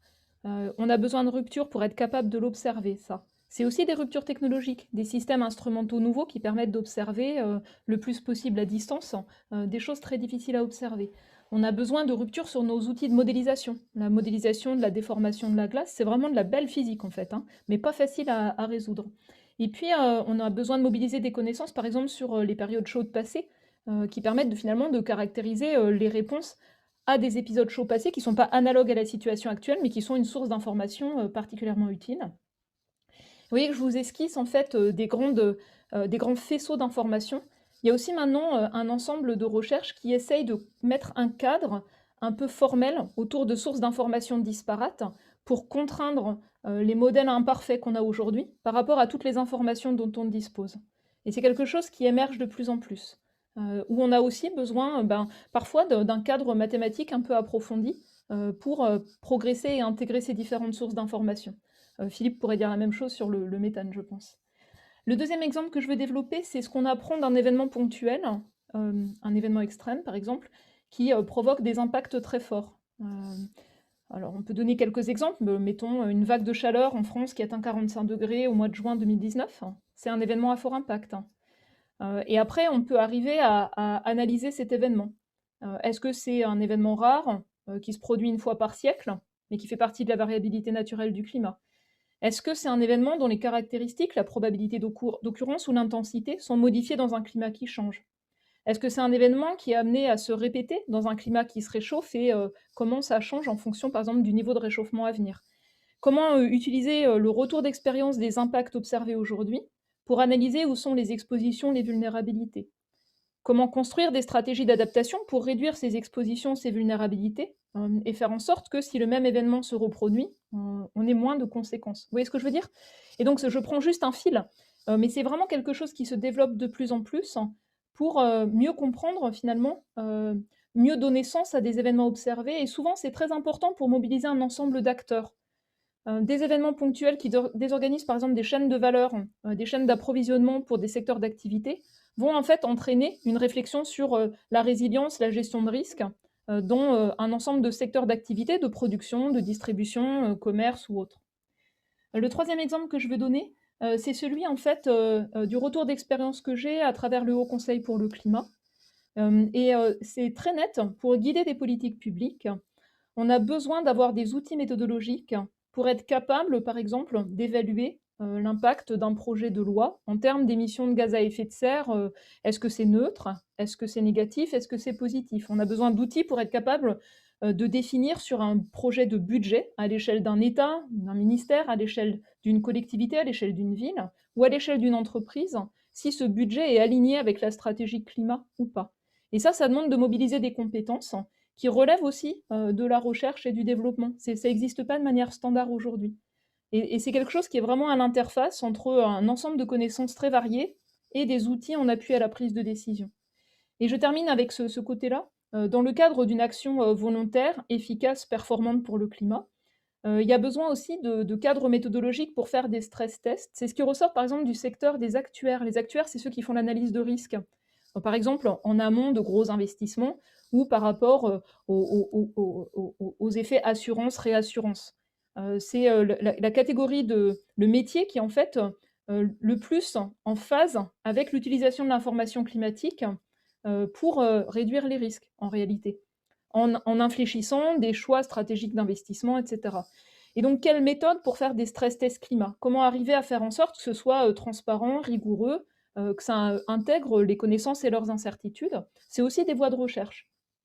Et dernière chose, donc toujours sur une action climat performante, donc par rapport aux émissions de gaz à effet de serre, un des points clés de l'accord de Paris sur le climat, comme de toutes les stratégies qui ont été mises en place, même à l'échelle de certaines entreprises, c'est ce qu'on appelle MRV dans notre jargon, donc monitor, suivre, report, rapporter, et verify, vérifier. Et ça demande en fait de mettre en place des systèmes de surveillance, des systèmes de vérification qui en fait n'existent pas complètement, des systèmes en fait de standardisation, faire évoluer les cadres réglementaires, les normes. Et donc ça va d'outils de recherche, par exemple, Philippe et d'autres contribuent à des outils qui permettent de suivre la concentration de méthane dans l'atmosphère et d'arriver à identifier quelles en sont les sources. C'est un point important, même chose pour le CO2. À l'échelle par exemple d'une ville, à l'échelle d'un pays, on n'y est pas encore complètement, d'arriver à surveiller si des politiques publiques portent leurs fruits pour les vraies raisons et pas par le hasard des interactions avec les puits de carbone ou autre chose. Voilà. Donc il y a des besoins en termes de surveillance dans le monde physique, le climat, mais aussi besoin d'outils de surveillance dans l'ensemble des outils mobilisés par les entreprises ou les collectivités de ce point de vue-là. Merci beaucoup pour vos réponses très détaillées et très stimulantes. Philippe Bousquet, vous avez parlé un peu de financement de la recherche. Justement, on avait une question sur ce sujet. Et peut-être que c'est en lien, vous pourriez peut-être parler des entreprises que vous évoquiez, puisque cela peut peut-être entrer dans le cadre d'un financement. Oui, oui, alors bon, sur les financements, hein, les grands chiffres, enfin très simples, on a un objectif depuis une vingtaine d'années, hein, que la recherche soit financée, la recherche et développement soit financée à hauteur de 3% du PIB. Aujourd'hui, on est à un peu plus de 2% et on est à moins de 1% dans la recherche publique et un petit peu plus de 1% dans la recherche privée. Les interactions entre le privé et le public sont compliquées en France. Et en partie à cause de la dichotomie que vous avez mentionnée, c'est-à-dire on a ces deux filières d'enseignement supérieur, hein, les écoles d'ingénieurs et les universités, et donc voilà, ça complique fortement les relations puisque beaucoup d'ingénieurs, enfin la majorité, très grande majorité des ingénieurs n'ont pas de thèse. Et donc, voilà, et dans les universités, on a, en tout cas dans la population d'enseignants-chercheurs, voilà, des gens qui ont des thèses. Donc, c'est vrai que cette dichotomie-là, elle complique quand même beaucoup les choses dans les relations. Alors, ça progresse tranquillement, hein. À l'université, l'industriel n'est plus le grand méchant qu'il a pu être, je pense, il y a quelques décennies, et c'est très bien. Et nous, en tout cas, moi, je pousse pour qu'on ait des relations. Alors, sans perdre notre ADN, nous, c'est de faire de la recherche, c'est pas de faire des produits et de vendre des choses, hein. Voilà, encore une fois. Donc, on a besoin de financement. Ce que j'essaie de vous dire, c'est qu'en fait, par le public, il y en a pas assez directement qui arrivent directement. Alors, on est obligé donc de répondre à des appels d'offres. Et il faut bien voir que dans un laboratoire aujourd'hui, on reçoit nos salaires et c'est à peu près tout, en gros, hein, ce qui est déjà très bien, hein. Ça permet de travailler dans la durée. Il y a beaucoup de pays, c'est même pas comme ça. Et après, pour pouvoir développer les projets, ben, il faut aller répondre à des appels d'offres qui ont des taux de réussite qui varient entre 5% et 30 ou 40%, hein. Sachant qu'en France, ça a été longtemps 5 à 10% maximum. C'est en train de s'améliorer tranquillement, mais ça a été quand même très, très compétitif. Donc, le chercheur, hein, moi, j'ai vu le métier évoluer en 30 ans, est passé effectivement d'un chercheur, voilà, qui avait à peu près de l'argent pour fonctionner à quelqu'un qui finalement, à partir d'un certain âge, passe son temps à rédiger des projets, essayer de les gagner pour que des collègues plus jeunes puissent travailler. Alors, je caricature un petit peu, hein, mais enfin, on n'est pas loin de ça. Et le flux d'argent finalement de la recherche privée et de la R&D privée vers le public est très faible, trop faible. Donc à cause de cette dichotomie des systèmes, moi c'est comme ça que je l'analyse, hein, et donc il faut casser ce truc-là. Il faut qu'on arrive à, hein, dans les pays anglo-saxons, la recherche privée finance des fois les fondations, enfin, il y a plein d'argent qui revient dans le public, dans les laboratoires. Quand ils ont un problème à régler, ils mettent le paquet et on y va. En France, on ne sait pas faire ça, et aujourd'hui ça nous freine dans pas mal de travaux. On pourrait aller beaucoup plus loin, hein, et quand je vois le temps qu'il nous a fallu, pour vous donner un exemple, pour que Total s'investissent dans une chaire industrielle avec nous et sortent voilà, quelques dizaines de milliers d'euros par an, ce qui pour Total est une somme ridicule, eh bien, on est passé par des rédactions de conventions avec des juristes qui s'écharpaient, on finissait par plus comprendre ce qu'on avait écrit dans le texte initial. Enfin, on a passé presque 1 an et demi pour récupérer une somme finalement raisonnable, enfin, voire même très faible pour une entreprise comme ça. Je prends l'exemple de Total, mais il y en a d'autres, hein, et donc ça, c'est un vrai souci aujourd'hui de fluidité un petit peu de ces relations-là. Donc il y a des actions pour essayer de corriger ça. Les industriels sont de bonne volonté, certains, pour essayer d'améliorer ça, mais on a un vrai souci de financement, ça c'est très clair, et surtout d'argent récurrent. Un autre exemple très concret, voilà, moi je dirige un laboratoire depuis 1 an et demi. Le collègue qui dirigeait ce laboratoire il y a 10 ans, si vous voulez, chaque année, on a un budget consolidé au laboratoire quand on compte tout, hein, ça veut dire les salaires, les financements, tout ce qui rentre comme argent et tout ce qui sort, on a un budget d'environ 30 millions d'euros. D'accord. Et donc, il y a 10 ans, mon collègue il distribuait à peu près 700 000 euros aux équipes pour investir dans des projets, pour acheter du matériel, voilà, pour pouvoir vraiment faire leurs recherches. Aujourd'hui, en fait, moi, je dois ponctionner sur les projets de recherche qu'on va chercher et que les collègues gagnent, je dois ponctionner à peu près 300 000 euros. C'est-à-dire que finalement, on a perdu à peu près 1 million d'euros de financement régulier de l'État, quoi, finalement, hein, depuis 10-15 ans. Alors, on ne reviendra pas au tout État, hein, la concurrence, c'est très bien dans une certaine limite, mais on a poussé l'exercice beaucoup trop loin et ça devient totalement délirant, le nombre de projets qu'il faut faire pour finalement arriver à être chef de projet et plus scientifique et à faire travailler des plus jeunes. Donc très bien, ça fait des post-docs et ça fait des thèses, et ça fait travailler les jeunes là-dessus et c'est intéressant. Mais vous voyez bien qu'il y a un déséquilibre fort qui s'est créé. Donc là-dessus, il y a pas mal à redire. Alors, la loi pour la recherche, hein, là, qui est en cours, qui a été un peu éludée par le Covid, qui a été beaucoup critiquée, elle prévoit des rééquilibrages financiers, mais sur 10 ans, Donc ces promesses n'engagent que ceux qui les écoutent là sur ce coup-là, parce qu'il y aura 3 gouvernements d'ici là et on imagine bien que ça peut évoluer différemment. Si c'était réalisé, on serait à 3% avec 1% pour la recherche publique. Alors, c'est pas suffisant à mon avis. Ce qui est clé, c'est de créer les ponts entre le privé et le public, parce qu'il y a de l'argent dans le privé, bien sûr, et simplement, il faut qu'il y ait cette peur un petit peu de le mettre dans des choses qui font pas du produit immédiatement, ça s'arrête un peu. Voilà. J'étais un peu long, pardon, mais c'est vrai que c'est un sujet qui est quand même sur lequel on bloque un peu. Et Valérie a sûrement plein d'idées là-dessus. Alors en fait, moi je vais compléter, donc je vais pas parler des financements sur projet. En fait, de ce point de vue-là, ce que je trouve le plus délicat, c'est qu'il y a de plus en plus de fléchage par thématique. Ça laisse peu de place à avoir des projets vraiment ouverts. Et il y a peu de cadres qui permettent de construire des projets sur la durée qui mobilisent des acteurs de différentes disciplines. Il y a eu des tentatives dans le passé, éphémères et qui n'ont pas été tenues dans la durée. Je pense à un appel d'offres de l'ANR qui s'appelait Changements environnementaux, planétaires et sociétaux, qui était intéressant, mais qui a été ponctuel. Et ça, c'est une vraie difficulté. Mais ce sur quoi je voudrais mettre l'accent, c'est les difficultés de pérenniser les jeunes scientifiques formés par la recherche. Et donc je pense que de plus en plus, ce qu'il faut qu'on construise, ce sont des parcours professionnels où quand vous avez envie, d'acquérir des compétences sur des enjeux de fond liés au climat, vous construisez votre parcours professionnel en ayant en tête un type de débouché en dehors de la recherche académique. Vous intégrez là-dedans des stages dans des labos de recherche ou des thèses pour pouvoir vraiment avoir une expérience de ce qu'est la recherche avec tout ce que ça permet d'acquérir comme recul critique sur soi, sur les méthodes, sur les outils, et puis de dimension de coopération, de collaboration internationale, parce que c'est vraiment ça qui fait aussi partie de ce qu'on apprend en se formant par la recherche. Et puis après, d'aller, à partir des compétences que vous avez acquises dans le monde académique, apporter en fait, ces compétences dans d'autres contextes qui peuvent être celles d'entreprise ou de collectivité. Je pense que c'est quelque chose qui, monte en puissance, mais qui mériterait d'être, approfondi. Hem et très souvent, ce que je vois, c'est que, c'est pas facile pour, par exemple, de jeunes ingénieurs qui ont des postes, qui touchent à la RSE d'entreprise ou qui touchent à des questions liées à la transition, d'acquérir par eux-mêmes, dans la course en fait, d'un parcours professionnel très contraint avec un travail sur projet, des rendus rapides, d'acquérir en fait, le recul et puis les multiples dimensions de réflexion que peut apporter une expérience de formation par la recherche. On aimerait bien, nous, avoir plus de recrutement possible, sous des formes plus stables pour les jeunes scientifiques dans nos laboratoires. C'est pas le cas, ce sera pas le cas pendant un moment et je ne l'ai pas fait, mais je pense en fait qu'en nombre de permanents qui travaillent sur des enjeux de sciences du climat, vraiment de recherche fondamentale, ça n'a pas beaucoup augmenté au cours des derniers 20 ans.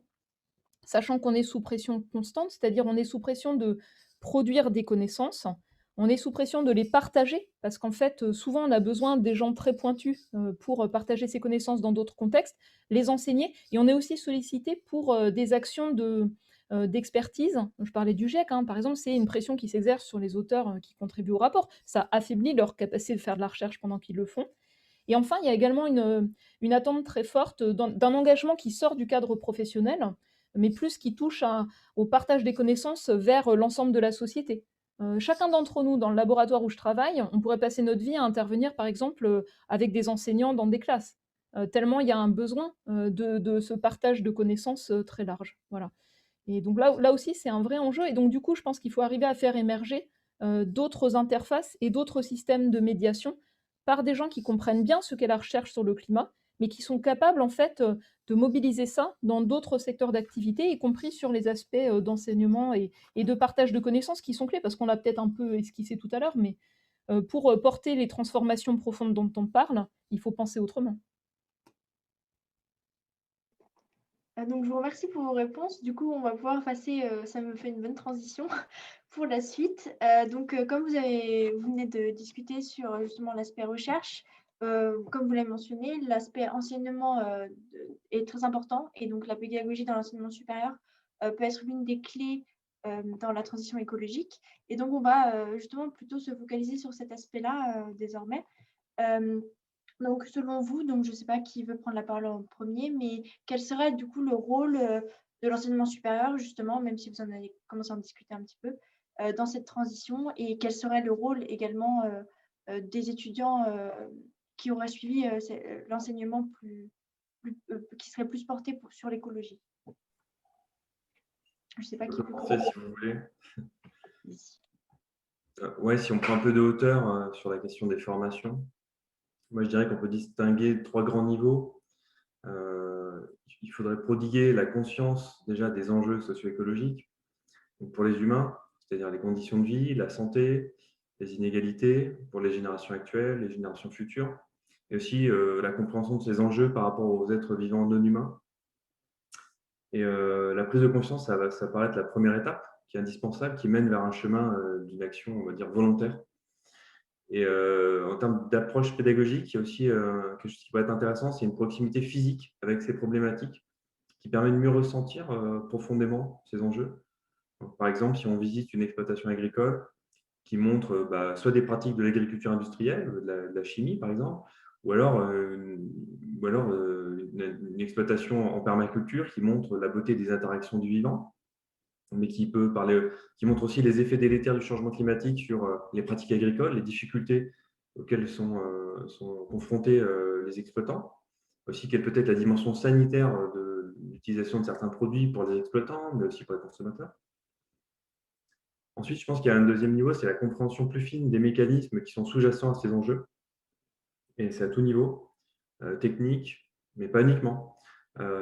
C'est aussi économique, politique, philosophique. Et c'est pour ça que nous, dans ce que je vous ai montré sur les enjeux et les compétences de l'ingénieur, vous aurez remarqué qu'il n'y avait pas du tout que de la technique. Donc de la conscience, on voudrait passer à la compréhension. Et voilà, qu'est-ce qui provoque le changement climatique? Qu'est-ce qui provoque l'érosion de la biodiversité? Quel est le lien entre la consommation occidentale et la santé des travailleurs des pays du Sud, etc. Et il s'agit notamment de désinvisibiliser tous les mécanismes sociaux, industriels, etc., qui sont sous-jacents afin de mieux comprendre le lien entre son action personnelle et le reste du monde. Et enfin, je pense qu'il faut évidemment prodiguer des outils pour pouvoir agir. Et sans oublier, je crois que c'était Valérie qui en a parlé, l'importance du contexte, de l'interdisciplinarité dans cette action. C'est fondamental de désiloter toutes les disciplines et pouvoir faire le lien avec le monde professionnel. Donc, par exemple, moi, dans le groupe INSA, il y a une école d'ingénieurs qui est spécialisée en numérique pour la santé. Alors pour eux, qu'est-ce que ça peut signifier concrètement de faire de l'éco-conception? Qu'est-ce que ça veut dire? Il faut qu'on puisse leur permettre de répondre à cette question. Comment est-ce que je fais le lien dans mon action entre mon travail et la santé humaine, la santé environnementale? Je vais pouvoir réduire les gaz à effet de serre, mais je vais pouvoir aussi orienter par mes choix techniques vers des usages plus sobres de la technologie. Au travers de la conception de mes produits, comment est-ce que je peux favoriser la compréhension des utilisateurs du lien qu'il y a entre la santé humaine et la santé environnementale? Il y a plein de choses à faire. Et peut-être pour répondre aussi à la deuxième question sur le rôle des étudiants, je voudrais dire que nous, ce partenariat, il n'aurait jamais eu lieu, a priori, s'il n'y avait pas eu une forte mobilisation étudiante, que ce soit au niveau national, aussi bien qu'au niveau des établissements eux-mêmes. Et c'est vraiment ce qui a fait bouger les lignes. Donc, la mobilisation des étudiants, elle est vraiment clé. Elle est vraiment clé, on l'a vu. Et, voilà. Et leur intégration aussi dans les groupes de travail, elle est vraiment fondamentale parce que ils sont partie prenante principale de ces projets-là, c'est évident. Ils ne sont pas toujours intégrés en mode réflexe. Et en plus, ils apportent un point de vue qui est différent. Donc, il faut absolument rentrer dans une vraie co-construction et leur permettre de contribuer aux travaux, sans compter qu'ils ont souvent plus de temps que les enseignants. Je ne dis pas qu'ils en ont tout le temps, mais ils en ont souvent quand même un peu plus. Et il y a aussi le fait qu'ils sont parfois plus à l'aise avec certaines notions. Et, ils sont auto-formés, ils sont peut-être plus à l'aise sur certaines notions que certains enseignants. Donc, ils peuvent aussi amener leur pierre à l'édifice. Donc, je peux continuer sur ces questions-là. Alors, j'avais aussi 3 points. D'ailleurs, il y en a 2 qui ressemblent aussi fortement à ce que vous venez de dire. Le premier point, effectivement, sur la conscience. Je pense qu'il faut que chaque étudiant qui passe au-delà de ce qui est fait dans l'enseignement primaire et secondaire, mais chaque étudiant qui passe par les établissements d'enseignement supérieur ait une connaissance minimum des grands enjeux du siècle qui viennent. Et donc, il faut qu'il y ait concrètement un module qui parle de la transition écologique, qui parle des problèmes de biodiversité, de changement climatique, des impacts que ça va avoir, que tout le monde ait conscience de l'enjeu. Aujourd'hui, ce n'est pas le cas. Alors, sur Paris-Saclay, il y a un module qui a été créé. Ça y est, il a été fait. Le LSE a pas mal participé. Valérie a été d'ailleurs dedans aussi. Et donc, il existe. Il a été testé sur quelques centaines, milliers d'étudiants. Mais ce genre de démarche, il faut que tout le monde l'ait, quoi. Il faut que tous les étudiants, quel que soit leur cursus, soient sensibilisés à ça. C'est des questions qui sont suffisamment importantes pour que ce soit le cas. Ensuite, le deuxième niveau pour moi, c'est la formation des relais. C'est-à-dire que Valérie mentionnait le fait qu'on s'épuise effectivement à faire des interventions. Et si vous voyez la liste d'interventions qu'elle fait, sauf que moi je la vois parce qu'on a un entretien tous les ans, tous les deux, et je suis impressionné chaque année par le nombre d'interventions qu'elle fait. Mais c'est vraiment, voilà, elle a des capacités incroyables. Et moi, je ne serais pas capable de faire tout ça. Et on voit bien qu'à la fin, on peut s'épuiser à faire ça. Et donc, il faut qu'on forme les relais. C'est quoi les relais? Les relais, ce sont les journalistes, ce sont les professeurs, bien sûr, ça a été mentionné.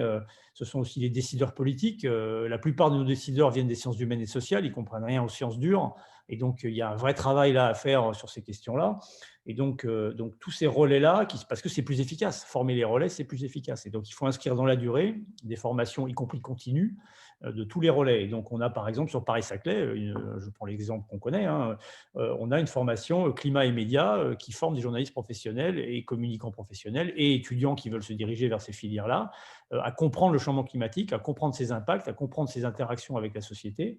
Et ça, pour moi, c'est plus efficace, effectivement, et ça complète les actions qu'on fait tous. Moi, je le fais aussi, alors pas au niveau de Valérie, et parce que c'est important d'aller parler autour de soi, dans son périmètre direct, local, dans les écoles, dans le lycée, dans toutes les associations qui nous proposent des choses.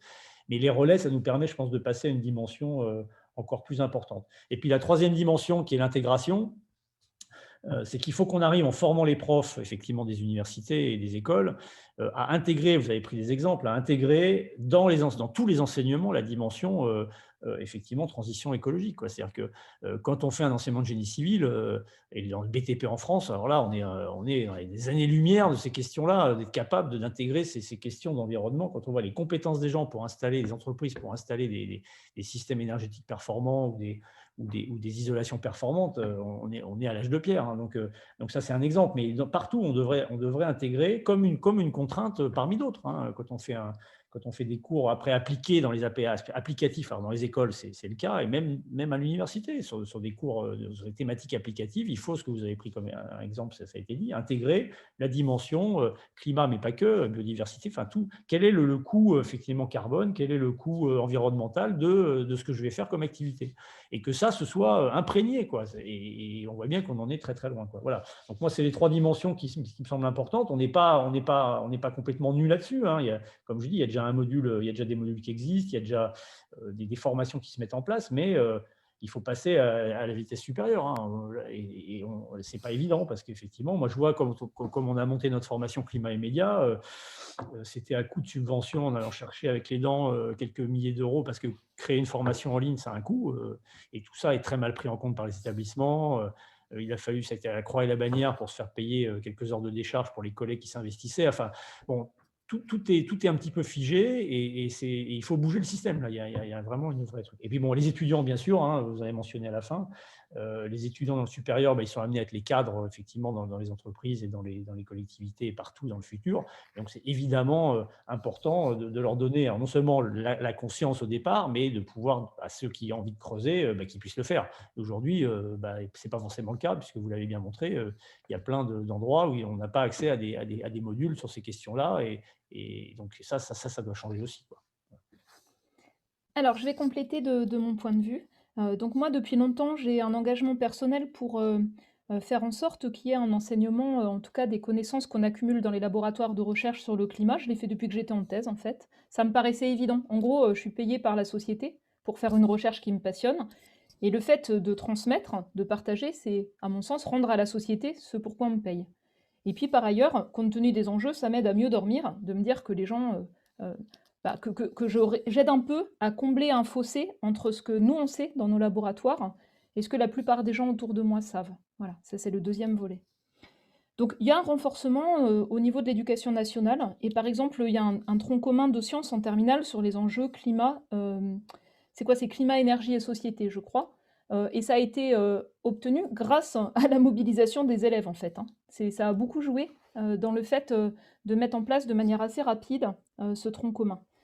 Je serais curieuse de voir ce que ça donne parce que ce qui manque, c'est souvent la formation des enseignants qui doivent enseigner des choses nouvelles sans eux-mêmes avoir été formés.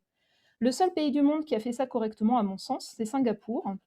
Donc, ils ont décidé de le faire plutôt sur un niveau 5e, je crois, à peu près l'équivalent d'un niveau 5e. Ils ont formé les enseignants, ils ont fait 1 an de cours là-dessus, ils ont mesuré les idées reçues fausses des élèves et des enseignants, ils ont apporté une formation complémentaire, ils ont mesuré l'année suivante, etc. Et ça, en fait, nous, on ne le fait pas. Donc, il y a une vraie difficulté à faire en sorte que ce qui est transmis fonctionne finalement. Ce que je voulais également mentionner, c'est donc Paris-Saclay a fait un effort considérable de mise en place d'un SPOC, transition écologique, qui a été testé avec à peu près 2000 étudiants en 2e année de licence, pour tous les contextes, hein, que vous fassiez du sport ou des langues ou du droit ou des sciences ou de la médecine. Alors c'était compliqué cette année, c'était pas la meilleure année pour faire un test de ce type-là. C'était difficile pour les étudiants qui n'avaient pas une base scientifique, hein, ils ont ramé en fait. C'était beaucoup de travail et beaucoup de choses difficiles à assimiler en sciences.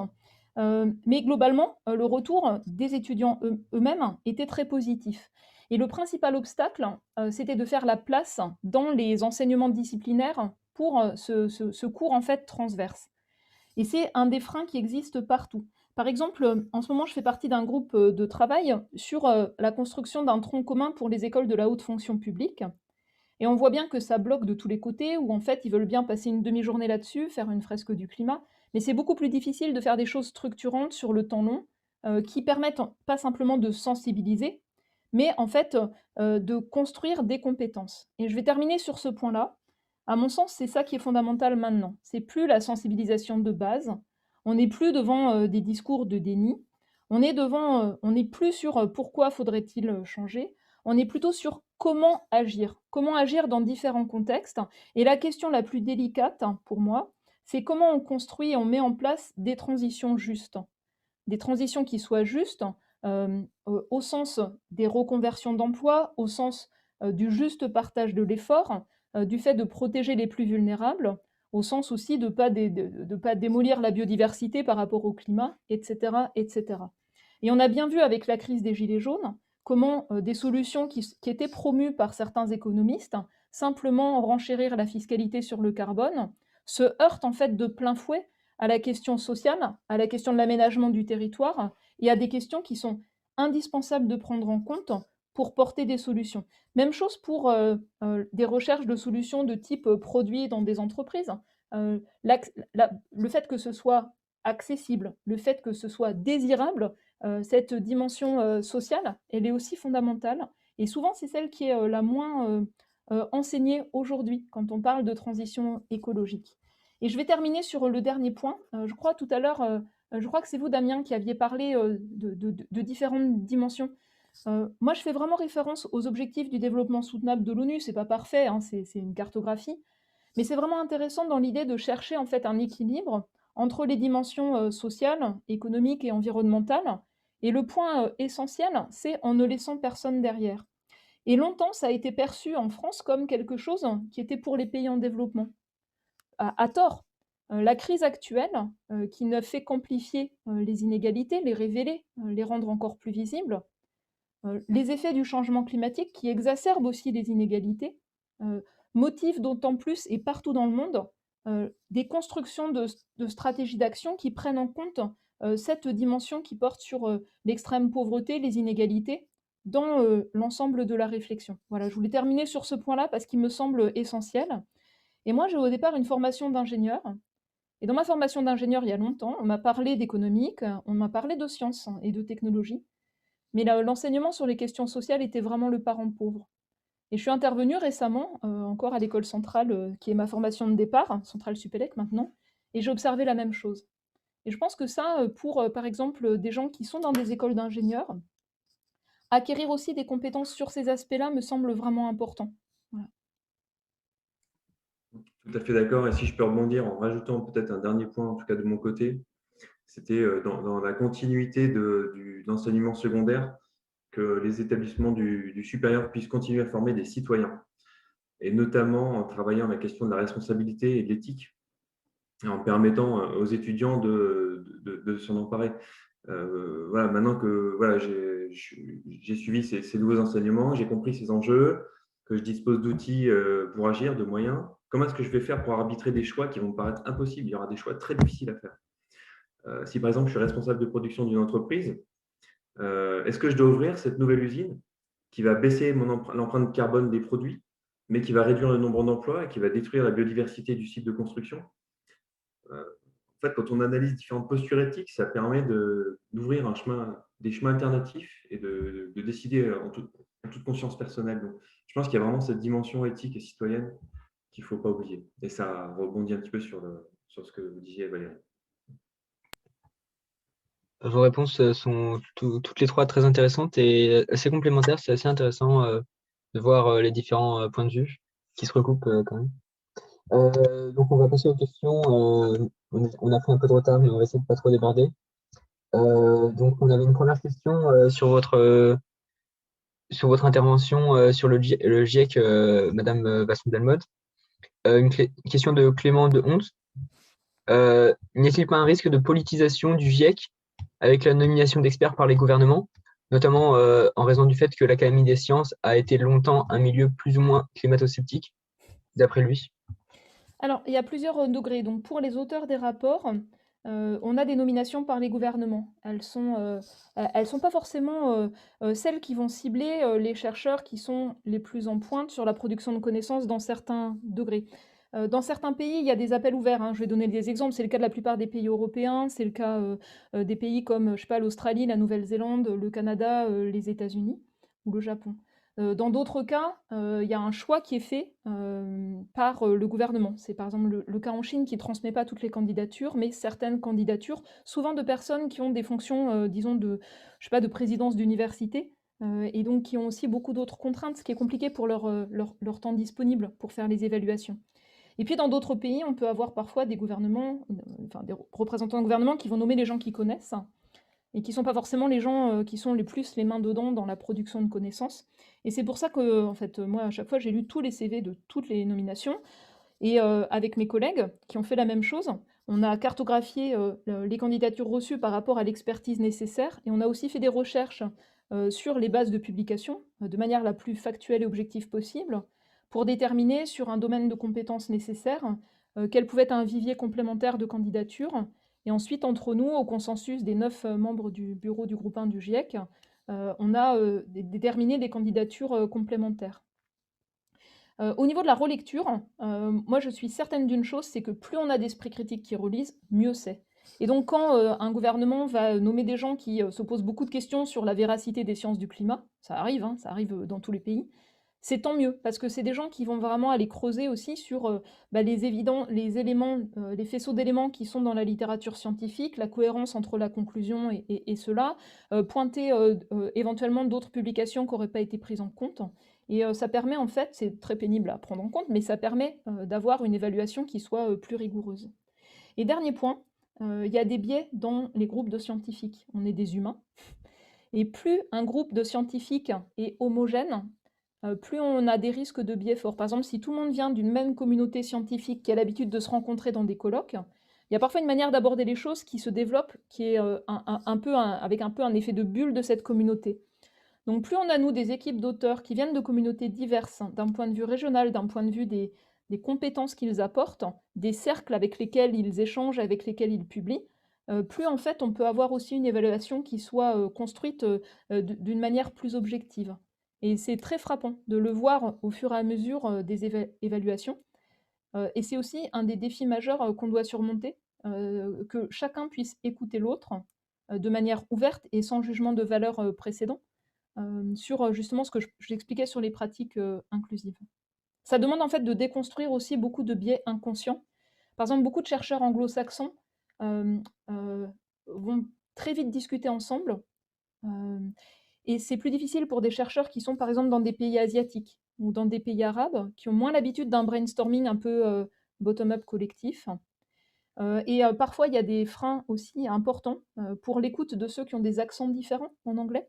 Donc ça, c'est des choses qu'on construit pour permettre finalement à chacun de contribuer le plus possible à la construction de l'évaluation.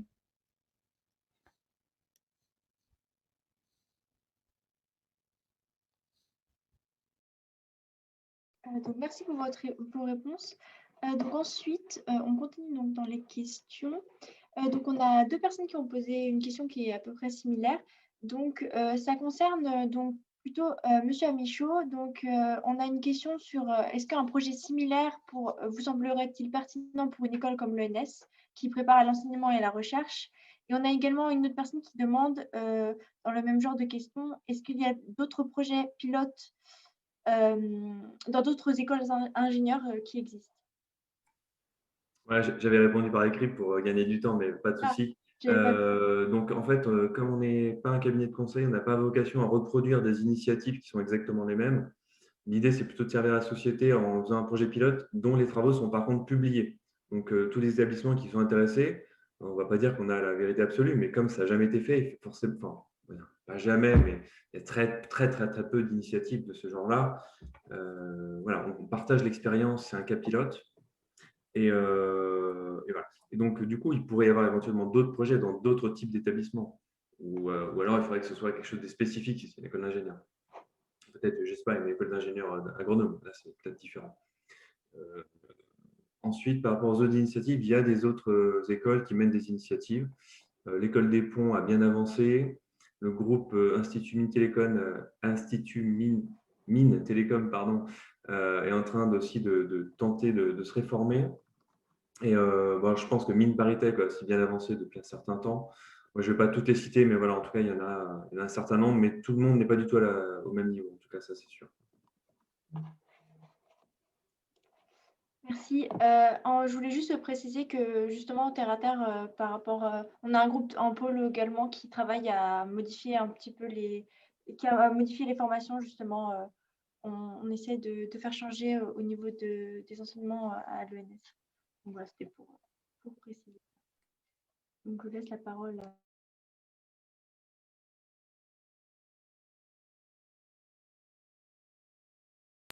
Donc une autre question pour Valérie Masson-Delmotte, une question de Mathieu Menou qui demande si vous recommandez des essais de vulgarisation par des associations, des résumés pour les décideurs, donc qui sont déjà des résumés assez vulgarisés et qui restent complexes, et qui demande par ailleurs si, selon vous, il y a des sujets qui sont trop durs, voire impossibles à vulgariser, sans introduire des erreurs ou des simplifications abusives.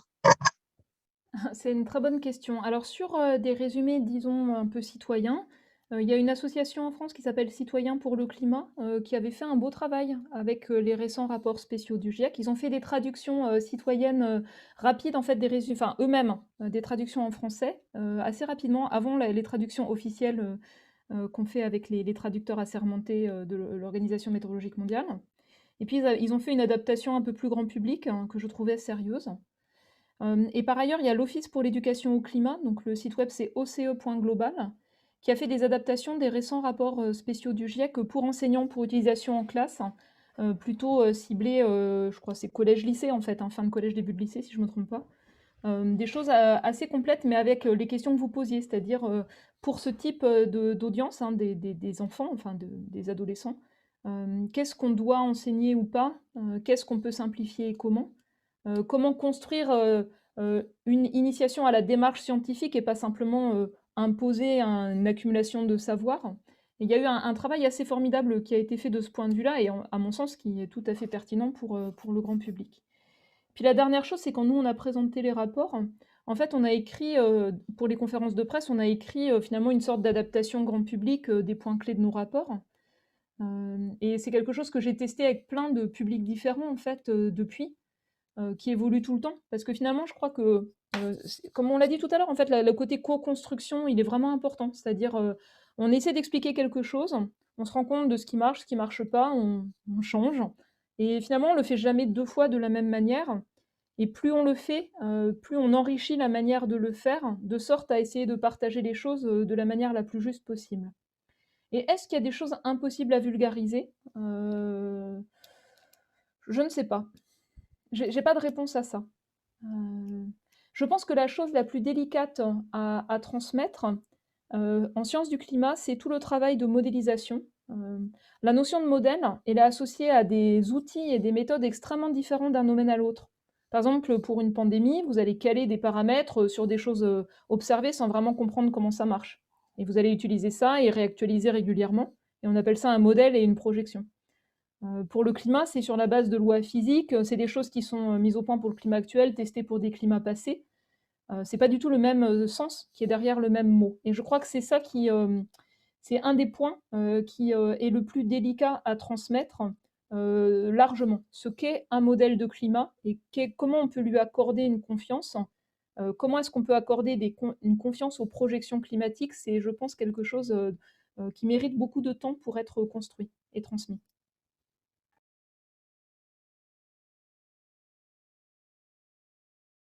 Donc ensuite, on a eu une question donc, pour Monsieur Bousquet, donc de Clément Dehon. Avez-vous prévu des rapprochements stratégiques dans le cadre de l'Université Paris-Saclay avec des grandes écoles? Et n'est-ce pas un manque à gagner pour les futures générations d'ingénieurs normaliens soucieux du climat?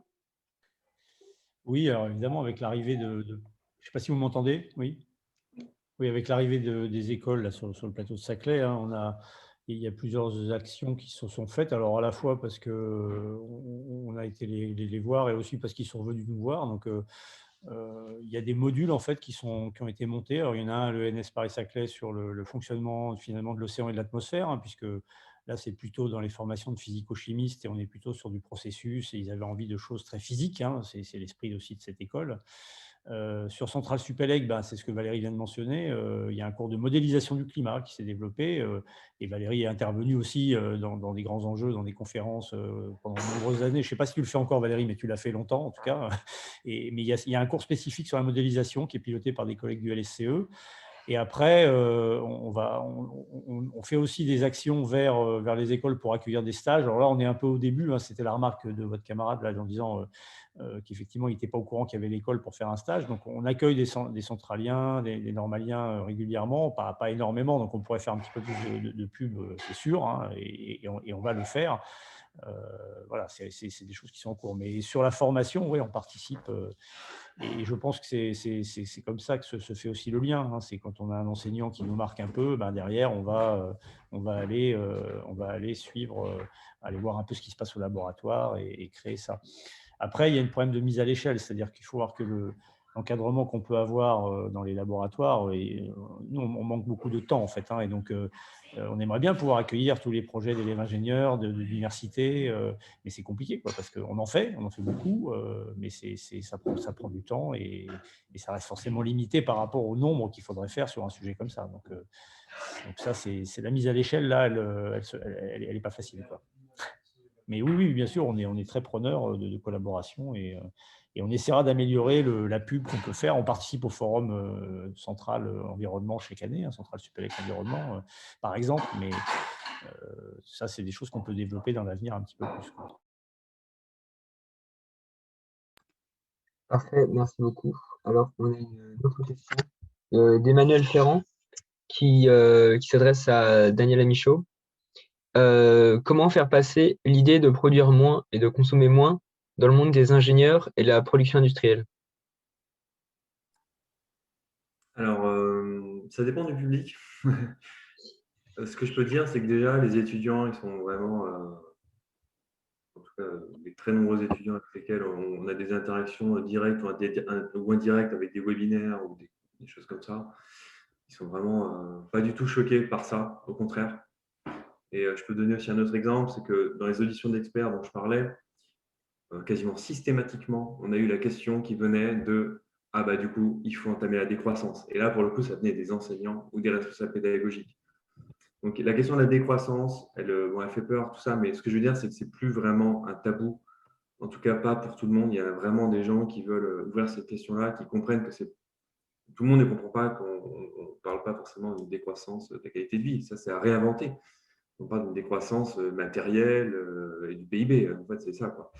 Donc, je pense qu'au fur et à mesure, on est en train d'y arriver. Et c'est en comprenant ces enjeux-là qu'on comprend, notamment si on comprend le lien entre PIB et énergie, entre énergie et climat, on comprend déjà qu'il y a des ressorts à tirer de ce côté-là, je pense.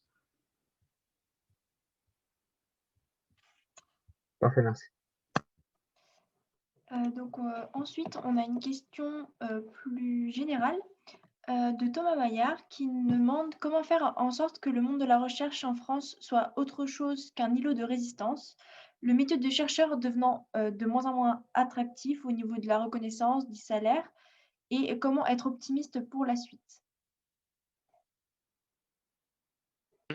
Je crois que là-dessus, moi je suis un peu pessimiste, hein, mais en fait, moi j'aime mon métier, hein, je ne veux pas qu'on se trompe. C'est-à-dire que j'aimerais bien qu'il soit effectivement plus reconnu et qu'on ait plus de moyens pour pouvoir faire toutes les belles choses dont on a parlé aujourd'hui. C'est très clair, on en fait déjà beaucoup, hein, et donc ça, on est content de ça. Après, pour les jeunes, j'espère on a passé un point bas. Donc, vous voyez, je suis optimiste. Puisqu'effectivement, il y a une prise de conscience que le financement de la recherche n'est pas suffisant et qu'il faut augmenter ça. Il y a aussi des nouveaux métiers qui apparaissent. C'est-à-dire qu'aujourd'hui, on a des métiers, alors pas que de chercheurs, il y a des métiers puisqu'on a des projets scientifiques qui apparaissent partout, des métiers de chef de projet où des jeunes scientifiques font un métier mixte, finalement, un peu gestion de projet, sciences. Et ça, c'est des profils intéressants qui peuvent aussi faire des débouchés. On a le lien avec l'industrie qui essaie de se développer. Donc ça aussi, pour des gens qui ont été formés chez nous dans nos laboratoires, ça fait un débouché d'emploi intéressant. Et en particulier pour des ingénieurs, puisque c'est quand même la finalité aussi d'aller un peu dans l'entreprise à un moment. Donc en étant passé par une thèse, c'est tout à fait pertinent. Et donc on essaie de développer ce genre de métier. Et puis on essaie aussi de pouvoir, avec tout l'argent de projet, stabiliser quelques compétences clés d'ingénierie notamment, hein, mais de recherche aussi, puisque on a un volant de projet chaque année, hein, un laboratoire comme le LSCE, on gère un portefeuille de projets qui est en gros de 8 millions chaque année, et donc sur cet argent-là, on peut essayer de faire des postes permanents et essayer de stabiliser des jeunes scientifiques aussi. Donc je pense qu'il faut qu'on invente des nouvelles voies d'emploi qui sont stables, même si je sais que la génération qui arrive, voilà, cherche pas forcément ça, mais en tout cas qui donne une certaine stabilité plus que 18 mois, on va dire, pas forcément à vie non plus, mais un intermédiaire juste. Et on a des moyens de le faire avec les lois qui arrivent, on espère, et en tout cas de casser un petit peu le dire ces chercheurs ou rien, et de créer tout un continuum de métiers finalement entre, oui, il faudra bien sûr continuer à avoir des chercheurs et des enseignants-chercheurs, et c'est important, on l'a dit, et renforcer ça, mais aussi tout un continuum de métiers jusqu'à l'entreprise en fait, et y compris dans les collectivités aussi sur d'autres sujets. Donc ça, là-dessus, moi j'espère qu'on a touché un point bas et que là on va pouvoir, grâce à la prise de conscience qui a eu lieu, développer ça pour votre génération, que vous puissiez avoir des débouchés intéressants, reconnus. Je ne considère pas que j'ai mal ma vie, hein, franchement. Alors évidemment, je serais dans le privé aujourd'hui, je gagnerais sûrement plus, mais c'est pas non plus le même métier, c'est pas les mêmes objectifs, et c'est pas les mêmes interactions. Enfin voilà, il y a une richesse dans notre métier je pense, remarquable, et qu'il faut entretenir, et qu'il faut pas se laisser envahir par tout ce qu'on a dit de négatif, hein, qui est réel, mais moi, le solde est encore positif, voilà, si vous voulez. Ouais, moi je veux dire exactement la même chose, hein. C'est des métiers qui sont vibrants, c'est des métiers qui ont du sens. C'est des métiers aussi qu'on a du mal à laisser à la porte quand on part chez soi, qu'on rentre et puis qu'on revient. C'est quelque chose en fait qui prend beaucoup de place dans sa vie personnelle aussi, mais qui apporte aussi, à mon sens, beaucoup de satisfaction.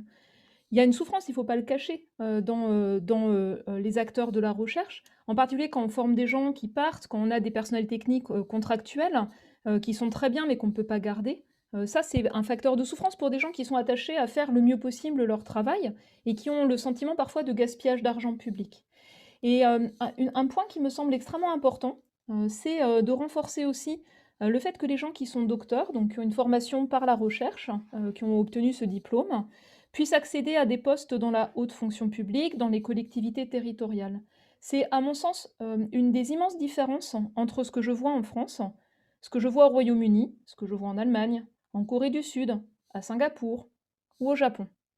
Et peut-être que la situation de crise mal gérée, vraiment mal gérée de la pandémie, souligne à quel point il y a un fossé à combler entre le monde de la recherche, les connaissances qui existent, les compétences qui existent, et finalement la décision politique, c'est autre chose, mais je pense qu'avoir davantage de ponts, c'est important. Alors vous aviez parlé d'îlots, et moi je veux souligner les ponts. Par exemple, quand on a réfléchi sur la question des villes et du changement climatique, on a fait un colloque en 2018, le GIEC, les organisations de recherche sur le climat international et les organisations internationales des grandes villes, qui a débouché sur un agenda de recherche et d'action, qui montre en fait à quel point il y a besoin de décloisonner, de mobiliser les compétences des acteurs académiques, mais aussi des acteurs de terrain, partout en fait, dans les villes, dans les communautés, pour s'attaquer à la question de l'action vis-à-vis du changement climatique qui a besoin de connaissances. Et c'est cette question de pont qui est ressortie très souvent. Et ce qu'on voit au niveau mondial, c'est que ce sont les villes et les communautés qui ont des universités qui travaillent sur les enjeux climat, biodiversité, qui sont les plus avancées en fait, elles-mêmes, parce que ça percole entre les communautés autour des universités, autour des campus, et ceux qui sont dans les campus. Et de ce point de vue-là, par exemple, la possibilité de co-encadrer des stages entre les laboratoires de recherche et avec les acteurs du territoire ensemble, ça peut être quelque chose qui pourrait être très largement développé pour contribuer en fait à ce transfert entre la recherche et l'action sur le terrain avec les acteurs de terrain.